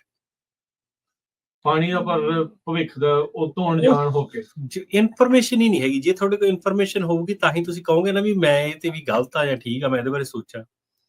ਸੋ ਸਾਡੀ ਸਭ ਤੋਂ ਵੱਡਾ ਚੈਲੰਜ ਤਾਂ ਇਹ ਆ ਵੀ ਗਰੋਅਰਸ ਨੂੰ ਦੱਸੀਏ ਕਿਵੇਂ, ਇੰਨੀ ਐਫਰਟ ਕਰੀਦੇ ਆ ਆਪਾਂ, ਜਿਹੜਾ ਉਹ ਚੈਲੰਜ ਆ, ਜਾਂ ਗਰੋਅਰ ਸੁਣ ਕੇ ਇਗਨੋਰ ਕਰ ਰਹੇ ਆ। ਇਹ ਗੱਲ ਆਪਾਂ ਹੁਣ ਕਿੰਨੀ ਵਾਰ ਇਸ ਸਟੇਜ ਤੋਂ ਵੀ ਕਹੀ ਆ, ਗਰੁੱਪ 'ਚ ਵੀ ਕਹਿੰਦੇ ਆ, ਜਾਂ ਜਿੱਥੇ ਮੈਨੂੰ ਜਾ ਕੇ ਬੋਲਣ ਦਾ ਮੌਕਾ ਮਿਲਦਾ, ਵੀ ਜਿਹੜੇ ਬੰਦੇ ਕੋਲ ਸੈਨ ਜੋਆਕਿਨ ਵੈਲੀ 'ਚ ਵਾਈਟ ਲੈਂਡ ਆ, 5 ਸਾਲ 'ਚ ਉੱਥੇ ਖੇਤੀ ਨਹੀਂ ਹੋਣੀ। ਦੱਸ, ਇਹ ਹੁਣ ਲਿਖ ਕੇ ਦੇ ਸਕਦਾ ਮੈਂ ਅੱਜ ਦੀ ਤਰੀਕ 'ਚ ਵੀ ਪੱਕਾ ਹੈ। ਹਾਂ, ਠੀਕ ਹੈ। ਸੋ ਜੇ ਨਹੀਂ ਹੋਣੀ ਤਾਂ ਫਿਰ ਸਾਡਾ ਪਲਾਨ ਕੀ ਹੈ? ਕੁਐਸਚਨ ਇਹ ਹੁੰਦਾ ਵੀ ਓਕੇ ਨਹੀਂ ਹੋਣੀ, ਫਿਰ ਸਾਡਾ ਪਲਾਨ ਕੀ? ਉਸੇ ਲਈ ਆਪਾਂ ਹੁਣ ਦੇਖੋ ਉੱਥੇ ਤੱਕ ਫਾਈਟ ਕਰੀ ਜਾਂਦੇ ਆ, ਸੈਨੇਟ ਤੱਕ, ਹੈ ਨਾ। ਪਲਾਨ ਦੱਸੋ ਕੋਈ, ਹਾਂ ਪਲਾਨ ਦੱਸੋ, ਸਾਨੂੰ ਦੱਸੋ ਤੁਹਾਡਾ ਕੀ ਪਲਾਨ ਉਸ ਲੈਂਡ ਲਈ, ਹੈ ਨਾ। ਤੇ ਇਸੇ ਕਰਕੇ ਦੇਖੋ ਉਹਨਾਂ ਨੇ ਵੀ ਆਪਣੀ ਗੱਲ ਸੁਣੀ ਹੈ, ਕਿਉਂਕਿ ਆਪਾਂ ਰੀਜ਼ਨੇਬਲ ਕੁਐਸਚਨ ਪੁੱਛ ਰਹੇ ਹਾਂ ਉਹਨਾਂ ਨੂੰ, ਹੈ ਨਾ। ਤੇ ਹੁਣ ਅੱਜ ਮੈਂ ਤੁਸੀਂ ਪੁੱਛਿਆ ਵੀ ਅੱਗੇ ਤੁਹਾਡਾ ਪਲਾਨ ਕੀ ਹੈ, ਪਹਿਲੀ ਗੱਲ ਤਾਂ ਇਹ ਹੈ ਵੀ ਗਰੋਅਰਾਂ ਨੂੰ ਦੱਸਣਾ ਪੈਣਾ, ਚਾਹੇ ਘਰ ਘਰ ਜਾ ਕੇ ਜਾਂ ਫਾਰਮ 'ਚ ਜਾ ਕੇ। ਹੁਣ ਮੈਂ ਜਦੋਂ ਦੀ ਜੌਬ ਛੱਡੀ ਆ, ਮੈਂ ਬੇਸਿਕਲੀ ਗਰੋਅਰਾਂ ਨਹੀਂ ਮਿਲ ਰਿਹਾ। ਠੀਕ ਹੈ, ਠੀਕ ਹੈ ਨਾ। ਸੋ ਮੈਂ ਉਹਨਾਂ ਨੂੰ ਇਹ ਗੱਲ ਰਿਅਲਾਈਜ਼ ਕਰਾਉਣੀ ਚਾਹੁੰਦਾ ਵੀ ਇਸ਼ੂ ਆ ਤੁਹਾਡੇ ਲਈ ਬਹੁਤ ਵੱਡਾ, ਹੈ ਨਾ। ਤੁਸੀਂ ਦੇਖੋ, ਖਾਸ ਕਰਕੇ ਦੇ ਜਿਹੜੀ ਲੈਂਡ ਤੇ ਮੌਰਗੇਜ ਆ, ਉਹਨਾਂ ਲਈ ਤਾਂ ਬਹੁਤ ਵੱਡਾ ਇਸ਼ੂ ਆ। ਉਹਨਾਂ ਲਈ ਤਾਂ ਬੈਂਕਰਪਸੀ ਹੋਈ ਇੱਕ ਆਪਸ਼ਨ ਰਹਿ ਜਾਂਦੀ ਹੈ, ਟੂ ਬੀ ਆਨੈਸਟ, ਹੈ ਨਾ। ਜਿਹੜੀ ਲੈਂਡ ਤੇ ਮੌਰਗੇਜ ਨਹੀਂ ਹੈਗੀ, ਚਲੋ ਅਗਲਾ ਕਹਿੰਦਾ ਵੀ ਸਾਡੀ ਲੈਂਡ 30,000 ਦੀ ਸੀ, ਹੁਣ 5-7,000 ਨੂੰ ਤਾਂ ਰਹਿ ਗਈ ਏਕੜ, ਚਲੋ ਫਿਰ ਕੀ ਕਰ ਸਕਦੇ ਆ, ਵਟਐਵਰ, ਹੈ ਨਾ। ਤੇ ਘੱਟੋ ਘੱਟ ਜੇ ਘਰ ਹੈਗਾ ਤਾਂ ਵਿੱਚ ਉਹ ਰਹੀ ਜਾਵਾਂਗੇ, ਜਿਵੇਂ ਵੀ ਹੈਗਾ, ਜਾਂ ਜਿੰਨੀ ਵੀ ਖੇਤੀ ਹੋਊਗੀ, ਠੀਕ ਆ। ਜਿਹੜੀ ਲੈਂਡ ਤੇ ਮੌਰਗੇਜ ਆ 30,000 ਦੇ ਹਿਸਾਬ ਨਾਲ ਜਾਂ 25,000 ਦੇ ਨਾਲ, ਜਿੰਨੇ ਦਾ ਡਿਵੈਲਪਮੈਂਟ ਲੋਨ ਨੇ, ਉਹਨਾਂ ਨੇ ਉਹ ਕਿੱਥੋਂ ਮੋੜਨੇ ਨੇ ਜਦੋਂ ਤੇ ਖੇਤੀ ਹੋਈ ਨਹੀਂ ਹੋਈ। ਠੀਕ ਹੈ ਨਾ। ਸੋ ਪਹਿਲਾ ਤਾਂ ਇਨੀਸ਼ੀਏਟਿਵ ਇਹ ਚੱਲ ਰਿਹਾ ਵੀ ਉਹਨਾਂ ਗਰੋਵਰਾਂ ਨੂੰ ਸਾਰਿਆਂ ਨੂੰ ਦੱਸਿਆ ਜਾਵੇ ਵੀ ਇਹ ਇਸ਼ੂ। ਦੂਜਾ ਇਹ ਆ ਵੀ ਉਸ ਲੈਂਡ ਲਈ ਆਪਦੇ ਲੈਵਲ ਤੇ ਜਾਂ ਕਿਸੇ ਡਿਪਾਰਟਮੈਂਟ ਨੂੰ, ਗਵਰਨਮੈਂਟਸ ਨੂੰ ਇਨਵੋਲਵ ਕਰਕੇ ਉਹਨਾਂ ਦਾ ਸੋਲੂਸ਼ਨ ਲੱਭੇ ਜਾ। ਠੀਕ ਹੈ, ਦੇਖੋ ਸਭ ਤੋਂ ਜਿਹੜੇ ਦੋ ਸੋਲੂਸ਼ਨ ਲੱਗਦੇ ਆ ਵੀ ਹੋਣਗੇ ਜਾਂ ਹੋ ਸਕਦੇ ਆ, ਜਿੰਨੀ ਕਿ ਇਨਫੋਰਮੇਸ਼ਨ ਪਬਲਿਕ ਡੋਮੇਨ ਚ ਆਪਣੇ ਕੋਲ ਅਵੇਲੇਬਲ ਆ ਜਾਂ ਜਿੰਨੀ ਕੁ ਆਪਣੀ ਰਿਸਰਚ ਆ ਪਿਛਲੇ ਸਾਲ 2 ਸਾਲ ਦੀ, ਹਨਾ, ਉਹਦੇ ਚ ਹੈਗਾ ਸੋਲਰ ਫਾਰਮ ਤੇ ਦੂਜਾ ਹੈਗਾ ਅਲਟਰਨੇਟਿਵ ਕ੍ਰਾਪਸ। ਮਤਲਬ ਇਹ ਪੱਟਣੇ ਪੈਣੇ। ਜੇ ਹੁਣ ਤੁਹਾਡਾ ਔਰਚਰਡ ਏਜਿੰਗ ਔਰਚਰਡ ਆ, ਫਿਰ ਤੁਸੀਂ ਉਹਨੂੰ ਛੱਡ ਦਿਓ, ਇਹ ਮੌਕਾ। ਹਾਂ, ਰਾਦਰ ਕੇ ਜਿਵੇਂ ਹੁਣ ਮੈਂ ਤੁਹਾਨੂੰ ਦੱਸਿਆ ਵੀ 160 ਏਕੜ ਵਾਲਾ ਗਰੋਵਰ ਨੂੰ ਦੁਬਾਰਾ ਪੱਟ ਕੇ ਬਦਾਮ ਲਾਉਣੇ ਚਾਹੁੰਦਾ, ਇਹ ਤਾਂ ਫਿਰ ਹੁਣ ਮਤਲਬ ਸੁਸਾਈਡ ਵਾਲੀ ਗੱਲ ਆ ਨਾ। ਅੱਡੀਆਂ ਚੱਕ ਕੇ ਫਾਹਾ ਲੈਣਾ। ਨਹੀਂ, ਇਹ ਤਾਂ ਮਤਲਬ ਟੋਟਲੀ ਸੁਸਾਈਡ ਆ ਵੀ 5 ਸਾਲਾਂ 'ਚ ਖਤਮ ਹੋਣਾ ਹੁੰਦਾ ਜੇ ਉਹ ਆ ਬਦਾਮ ਲਾ। ਮੈਂ ਉਹਨਾਂ ਨੂੰ ਕਿਹਾ ਭਾਈ ਵੀ ਬਦਾਮ ਨਹੀਂ ਲੱਗ ਸਕਦੇ ਇੱਥੇ, ਚਾਂਸ ਹੀ ਨਹੀਂ, ਤੁਸੀਂ ਭੁੱਲ ਹੀ ਜਾਓ, ਪਾਣੀ ਹੈ ਹੀ ਤੁਸੀਂ। ਕਹਿੰਦਾ ਮੈਂ ਥੋੜੇ ਲਾ, ਮੈਂ ਕਿਹਾ ਤੁਸੀਂ ਭੁੱਲ ਹੀ ਜਾਓ, ਜਾਂ ਤਾਂ ਇਹਦੇ ਕੋਈ ਅਲਟਰਨੇਟ ਕ੍ਰੌਪ ਲੱਭੀ ਤੇ ਜਾਂ ਸੋਲਰ ਵਾਲਾ ਕੰਮ ਕਰੀ। ਇਹੀ 2 ਆਪਸ਼ਨਾਂ ਨੇ ਆਪਣੇ। ਪਰ ਜਿੰਨਾ ਸੋਲਰ ਆਪਾਂ ਕਰੀ ਜਾਂਦੇ, ਜੇ ਸਾਰਿਆਂ ਨੇ ਲਵਾ ਲਿਆ ਤੇ ਪੀਜੀਐਨ ਨੇ ਅੱਗੇ ਪਹਿਲਾਂ ਭੱਜ ਗਏ ਪੈਸੇ ਦੇਣ ਤੋਂ। ਨਹੀਂ, ਸੋਲਰ ਦੀ ਹਜੇ ਵੀ ਕਾਫੀ ਲੈਂਡ ਹੈਗੀ ਆ ਜਿਹੜੀ। ਹੁਣ ਆਪਾਂ ਜਦੋਂ ਪੀਕ ਗਰਮੀ ਚ ਆਉਂਦੇ ਆ, ਕਿੰਨੀਆਂ ਖਬਰਾਂ ਅਸੀਂ ਕਰਦੇ ਆ ਕਿ ਅੱਜ ਦੇ ਦਿਨ ਜਿਹੜੀ ਸਭ ਤੋਂ ਜ਼ਿਆਦਾ ਰੀਨਿਊਏਬਲ ਸੋਰਸ ਤੋਂ ਬਿਜਲੀ ਜਿਹੜੀ ਆ ਉਹ ਬਣੀ, ਸਾਨੂੰ ਕੋਲੇ ਤੋਂ ਲੋੜ ਨਹੀਂ ਪਈ, ਸਾਨੂੰ ਨੈਚੁਰਲ ਗੈਸ ਵਾਲੀ ਲੋੜ ਨਹੀਂ ਪਈ। ਤੇ ਜਦੋਂ ਇੰਨੇ ਸੋਲਰ ਲੱਗ ਗਏ ਤੇ ਫਿਰ ਤੇ ਵੀ ਰੋਲ ਜਾਣਗੇ। ਨਹੀਂ ਦੇਖੋ ਹਜੇ ਇਹਦਾ ਵੀ ਕੁਝ ਸੋਚਿਆ ਹੈ ਕਿ ਨਹੀਂ, ਕਿਉਂਕਿ ਇਵੈਂਚੁਅਲੀ ਇਹ ਸਿਚੁਏਸ਼ਨ ਬਣ ਸਕਦੀ ਹੈ। ਨਹੀਂ ਦੇਖੋ, ਸਿਚੁਏਸ਼ਨ ਤਾਂ ਬਣ ਰਹੀ ਹੁਣ ਵੀ। ਜੇ ਡੇ ਟਾਈਮ ਦੇਖਿਆ ਜਾਵੇ ਤਾਂ ਕੈਲੀਫੋਰਨੀਆ 'ਚ ਜ਼ਿਆਦੇ ਏਰੀਆ ਦੇ ਵਿੱਚ ਸਰਪਲਸ ਹੁੰਦੀ ਹੈ એનર્ਜੀ, ਹੈ ਨਾ। ਤੇ ਉਹਨਾਂ ਨੂੰ ਆਪਦੇ 20 ਤੋਂ ਨਾਲੇ ਜਿਹੜਾ ਰੂਲ ਵੀ ਬਣਿਆ ਵੀ ਹਰ ਨਵੇਂ ਘਰ ਤੇ ਲੱਗਣਾ ਹੀ ਲੱਗਣਾ ਸੋਲਰ, ਸ਼ਟ ਡਾਊਨ ਕਰ ਦਿੰਦੇ ਆ ਆਪਦੇ ਉਹ ਸਾਰਾ ਇਨਫਰਾਸਟ੍ਰਕਚਰ, ਹੈ ਨਾ। ਪਰ ਦੈਟ ਡਸਨਟ ਮੀਨ ਕਿ ਉਹ ਸਾਰੀ ਕਰਦੇ ਆ। ਇੱਕ ਤਾਂ ਰਾਤ ਨੂੰ ਨਹੀਂ ਹੁੰਦੀ, ਉਹੀ ਹੈ ਨਾ ਸੋਲਰ ਦੀ ਜਿਹੜੀ ਉਹਦੇ ਲਈ ਤੁਸੀਂ ਸਟੋਰੇਜ ਫੈਸਿਲਿਟੀ ਬਣ ਸਕਦੀ ਆ, ਸੋਲਰ ਦੇ ਨਾਲ ਬੈਟਰੀਆਂ ਲੱਗ ਸਕਦੀਆਂ। ਦੂਜੀ ਆਪਸ਼ਨ ਇਹ ਆ ਬਈ ਹਜੇ ਵੀ ਕੈਲੀਫੋਰਨੀਆ 'ਚ ਜਿਹੜੇ ਵੱਡੇ ਪ੍ਰੋਵਾਈਡਰ ਨੇ, ਜਿਵੇਂ ਪੀਜੀ&E ਸਦਰਨ ਕੈਲੀਫੋਰਨੀਆ ਵੈਲੀ ਨੂੰ ਛੱਡ ਕੇ ਬਾਕੀ ਸਾਰੇ ਕੋਸਟ ਤੇ ਹਜੇ ਵੀ ਬਿਜਲੀ ਇੱਥੋਂ ਹੀ ਜਾਣੀ ਹੈ, ਉੱਥੇ ਸੋਲਰ ਨਹੀਂ ਲੱਗਿਆ ਹੋਇਆ। ਅੱਛਾ, ਠੀਕ ਹੈ ਨਾ। ਸਾਡੇ ਕੋਲੇ 70 ਗੀਗਾਵਾਟ ਦੀ ਅੱਗੇ ਵੀ ਆਪਾਂ ਗੱਲ ਕੀਤੀ ਹੈ ਰਿਕੁਆਇਰਮੈਂਟ ਆ, ਡਿਮਾਂਡ ਹੈ ਨਾ ਬਿਜਲੀ ਦੀ। ਤੇ ਅਸੀਂ ਸੋਲਰ ਤੋਂ ਹਜੇ ਵੀ ਮਤਲਬ 15-16 ਗੀਗਾਵਾਟ ਹੀ ਜਨਰੇਟ ਕਰਦੇ। ਅੱਛਾ, ਹੈ ਨਾ। ਚਾਹੇ ਹੁਣ ਉਹ 'ਚ ਤੁਸੀਂ ਲਾ ਲਓ ਰਾਤ ਨੂੰ ਜਾਂ ਬੱਦਲ ਹੋਏ ਨੇ ਜਾਂ ਵਟਐਵਰ ਦਾ ਰੀਜ਼ਨ। ਠੀਕ ਹੈ, ਹਜੇ ਉਹਦੇ ਤੇ 3.5-3.5 ਲੱਖ ਏਕੜ ਤੇ ਹਜੇ ਹੋਰ ਸੋਲਰ ਲੱਗੂਗਾ। ਇਹ ਤਾਂ ਮਤਲਬ ਵੈਰੀ ਕੰਜ਼ਰਵੇਟਿਵ ਨੰਬਰ ਨੇ, 5 ਤੋਂ 6 ਵੀ ਹੋ ਸਕਦਾ। ਅੱਛਾ, ਹੈ ਨਾ। ਸੋ ਓਪਰਚੁਨਿਟੀ ਤਾਂ ਹਜੇ ਹੈਗੀ ਸੋਲਰ, ਹੈ ਨਾ। ਤੇ ਉਹਦੇ 'ਚ ਜਿਹੜੇ ਬੰਦੇ ਪਹਿਲੇ ਲਵਾ ਗਏ ਮਗਰੋਂ ਉਹਨਾਂ ਨੂੰ ਜਾਂ ਜਿਹਨੇ ਹਰੇਕ ਸਾਲ ਪ੍ਰਾਈਸ ਘਟਾ ਆਉਂਦੇ ਲੀਜ਼ ਦਾ। ਜੇ ਦੇਖਿਆ ਜਾਵੇ ਜਦੋਂ ਸ਼ੁਰੂ ਹੋਇਆ ਸੀ ਨਾ, ਲੋਕਾਂ ਨੇ $4,4500 ਨੂੰ ਵੀ ਲੀਜ਼ ਕੀਤੀ ਏਕੜ ਦੀ। ਤੇ ਹੁਣ ਗਰੋਰ ਇਹੋ ਜਿਹੇ ਵੀ ਨੇ ਜਿਹਨਾਂ ਨੇ 1300 ਨੂੰ ਵੀ ਕੀਤੀ ਹੋਈ। ਪ੍ਰੈਡੇਟਰੀ ਵੀ ਹੈਗਾ। ਸੋ ਜਿਹੜਾ ਜਿੱਦਾਂ ਦਾ ਲੱਗਾ ਆ ਤੇ ਪਰ ਓਰੀਜਨਲੀ ਜ਼ਿਆਦਾ ਪੇ ਕਰਦੇ ਸੀ। ਹੁਣ ਰੇਟ 2000, ਮੈਂ ਅੱਗੇ ਜਿਵੇਂ ਕਈ ਵਾਰ ਕਿਹਾ 2000 ਤੋਂ 3500 ਰੇਟ ਹੈਗਾ, ਹਨਾ। ਹੁਣ ਜਿੰਨੀਆਂ ਕਿ ਮੇਰੀਆਂ ਰੀਸੈਂਟ ਟਾਕਸ ਹੋਈਆਂ ਨੇ, ਚਾਹੇ ਉਹ ਯੂਟਿਲਿਟੀ ਕਮਿਸ਼ਨ ਸੀ ਜਾਂ PPIC ਸੀ ਜਾਂ 2-3 ਪ੍ਰਾਈਵੇਟ ਕੰਪਨੀਆਂ ਵੀ ਸੀ, ਹੁਣ ਦਾ ਰੇਟ 2 ਤੋਂ 3000 ਹੀ ਆ। 3500 ਹੁਣ ਕੋਈ ਨਹੀਂ ਆਫਰ ਕਰਦਾ। ਮੈਕਸ 2-3,000। ਠੀਕ ਹੈ ਜੀ। ਉਹਨਾਂ ਨੂੰ ਪਤਾ ਵੀ ਹੁਣ ਹੌਲੀ-ਹੌਲੀ ਉਹ ਡਿਕਲਾਈਨ ਹੋਣਾ ਹੀ ਹੋਣਾ, ਉਹ ਨੈਚੁਰਲ ਵੱਧ ਰਹੀ ਹੈ। ਹਾਂ, ਕਿਉਂਕਿ ਜ਼ਿਆਦਾ ਲੱਗੀ ਜਾਂਦਾ ਨਾ। ਹਾਂ, ਸੋ ਇਹ ਤਾਂ ਫਿਰ ਸਮਾਂ ਇਹੀ ਆ ਵੀ ਜਦੋਂ ਹੁਣ ਪੀਕ ਡਿਮਾਂਡ ਆ ਤੇ ਉਹ ਉਸ ਤੋਂ ਪਹਿਲਾਂ ਲਵਾ ਲਓ। ਨਾਲੇ ਆਪਣੀ ਮਜਬੂਰੀ ਆ, ਆਪਾਂ ਇਹ ਥੋੜੀ ਜਿਹੀ ਪੈਸੇ ਬਣਾਉਣ ਨੂੰ ਲਾ ਰਹੇ ਆ। ਚਲੋ ਪੈਸੇ ਹੀ ਬਣਦੇ ਆ, ਇਹ ਨਹੀਂ ਕੋਈ ਸ਼ੱਕ, ਪਰ ਆਪਣੀ ਤਾਂ ਮਜਬੂਰੀ, ਆਪਣੀ ਤਾਂ ਸਰਵਾਈਵਲ ਲਈ ਆਪਾਂ ਲਾ ਰਹੇ ਆ ਵੀ ਆਪਾਂ ਖੇਤੀ ਛੱਡ ਕੇ 10 ਸੋਲਰ ਲਾਈਏ ਤਾਂ ਕਿ ਉਹ ਲੈਂਡ ਦੀ ਵੈਲਿਊ ਰਹੇ। ਠੀਕ ਹੈ, ਤੇ ਆਪਾਂ ਬਿਜ਼ਨਸ 'ਚ ਰਹਿ ਜੀ। ਤੇ ਜ਼ਿਆਦਾ ਲੈਂਡ ਵੱਡੇ ਫਾਰਮਰਾਂ ਕੋਲ ਵੀ ਹੋਣੀ ਆ। ਵੱਡੇ ਫਾਰਮਰ ਤਾਂ ਵੱਡੇ, ਜਦ ਤੁਸੀਂ ਅੱਜ ਜਾਓ ਇੱਧਰ ਮੈਨਿੰਗ ਲੈ ਕੇ ਜਾਓ ਕਿਸੇ ਦਿਨ, ਜੇ ਟਾਈਮ ਸਮਾਂ ਮਿਲਿਆ ਤਾਂ ਉਹ 5 ਤੱਕ ਸੋਲਰ। ਮੈਂ ਐਂਡ ਤੇ ਜਾ ਕੇ ਤਾਂ ਬਸ ਸੋਲਰ ਹੀ ਸੋਲਰ ਦੀ ਨਾ ਉੱਥੇ, ਕਿਉਂਕਿ ਪਾਣੀ ਉੱਥੇ ਜਮਿਆ ਹੈ ਪਾਈਪ ਦੇ ਲੱਗ ਪਾਣੀ ਨਹੀਂ ਹੈਗਾ। ਉਹ ਤੁਸੀਂ ਦੇਖ ਲਓ ਵੀ ਕਈ ਗਰੋਅਰ ਨੇ, ਇੱਕ ਗਰੋਅਰ ਨੂੰ ਹੁਣੇ ਮੌਕਾ ਮਿਲਿਆ ਰੀਸੈਂਟਲੀ ਆਪਣੇ ਇੱਥੇ ਕੀ ਆ ਏਰੀਆ ਦਾ, ਮੈਕਮਿਲਨ ਏਰੀਆ 'ਚ। ਉਹ ਕਿੱਧਰ ਪੈਂਦਾ? ਆਪਣਾ ਰੀਜਨ ਸਿਟੀ ਤੋਂ ਕਨਦਰ ਦੇ ਵਿਚਾਲੇ ਦਾ ਏਰੀਆ ਜਿਹੜਾ, ਉੱਥੇ ਪਾਣੀ ਨਹੀਂ ਹੈਗਾ। ਉਹ ਤੇ ਹੋਰ ਇਨਵੈਸਟਮੈਂਟ ਕਰਨ ਦੀ ਲੋਕ ਕੋਸ਼ਿਸ਼ ਕਰ ਰਿਹਾ। ਮੈਂ ਪਾਣੀ ਤਾਂ ਹੈ ਨੀ ਗਾ। ਖੇਤੀ 'ਚ ਇਨਵੈਸਟਮੈਂਟ? ਹਾਂ, ਵੀ ਉਹ 'ਚ ਵੀ 100 ਗੀ ਪੱਟ ਕੇ ਤੇ ਆਪਾਂ ਇੱਥੇ ਆਹ ਲਾ ਦਈਏ। ਕੀ ਇਹ ਅਜੇ ਵੀ ਦਿਮਾਗ 'ਚ ਇਹੀ ਚੱਲਦਾ ਵੀ ਚੱਲ ਹੁਣ ਤਾਂ 10,000 ਨੂੰ ਕਿੱਲਾ ਮਿਲ ਗਿਆ ਤੇ ਜਲਦੀ ਲੈ ਕੇ ਤੇ ਲਾ ਦਈਏ? ਨਹੀਂ, ਉਹ ਵੀ ਹੈਗਾ। 10,000 ਨੂੰ ਵੀ ਹੁਣ 10,000 ਨੂੰ ਤਾਂ ਹੁਣ ਕੋਈ ਲੈ ਨਹੀਂ ਰਿਹਾ। ਇੱਕ ਗਰੋਵਰ ਨੇ 10,500 ਨੂੰ ਲਈ ਆ, ਉਹ ਮੈਨੂੰ ਕਹਿੰਦਾ ਵੀ ਯਾਰ ਮੈਂ ਮਹਿੰਗੀ ਲੈ ਲਈ, ਕਹਿੰਦਾ ਹੁਣ ਤਾਂ 6,000 ਨੂੰ ਹੀ ਮਿਲ ਜਾਣੀ। ਇਹੀ ਏਦਾਂ ਵਾਈਟਲੈਂਡ ਰੁਲ ਗਈ।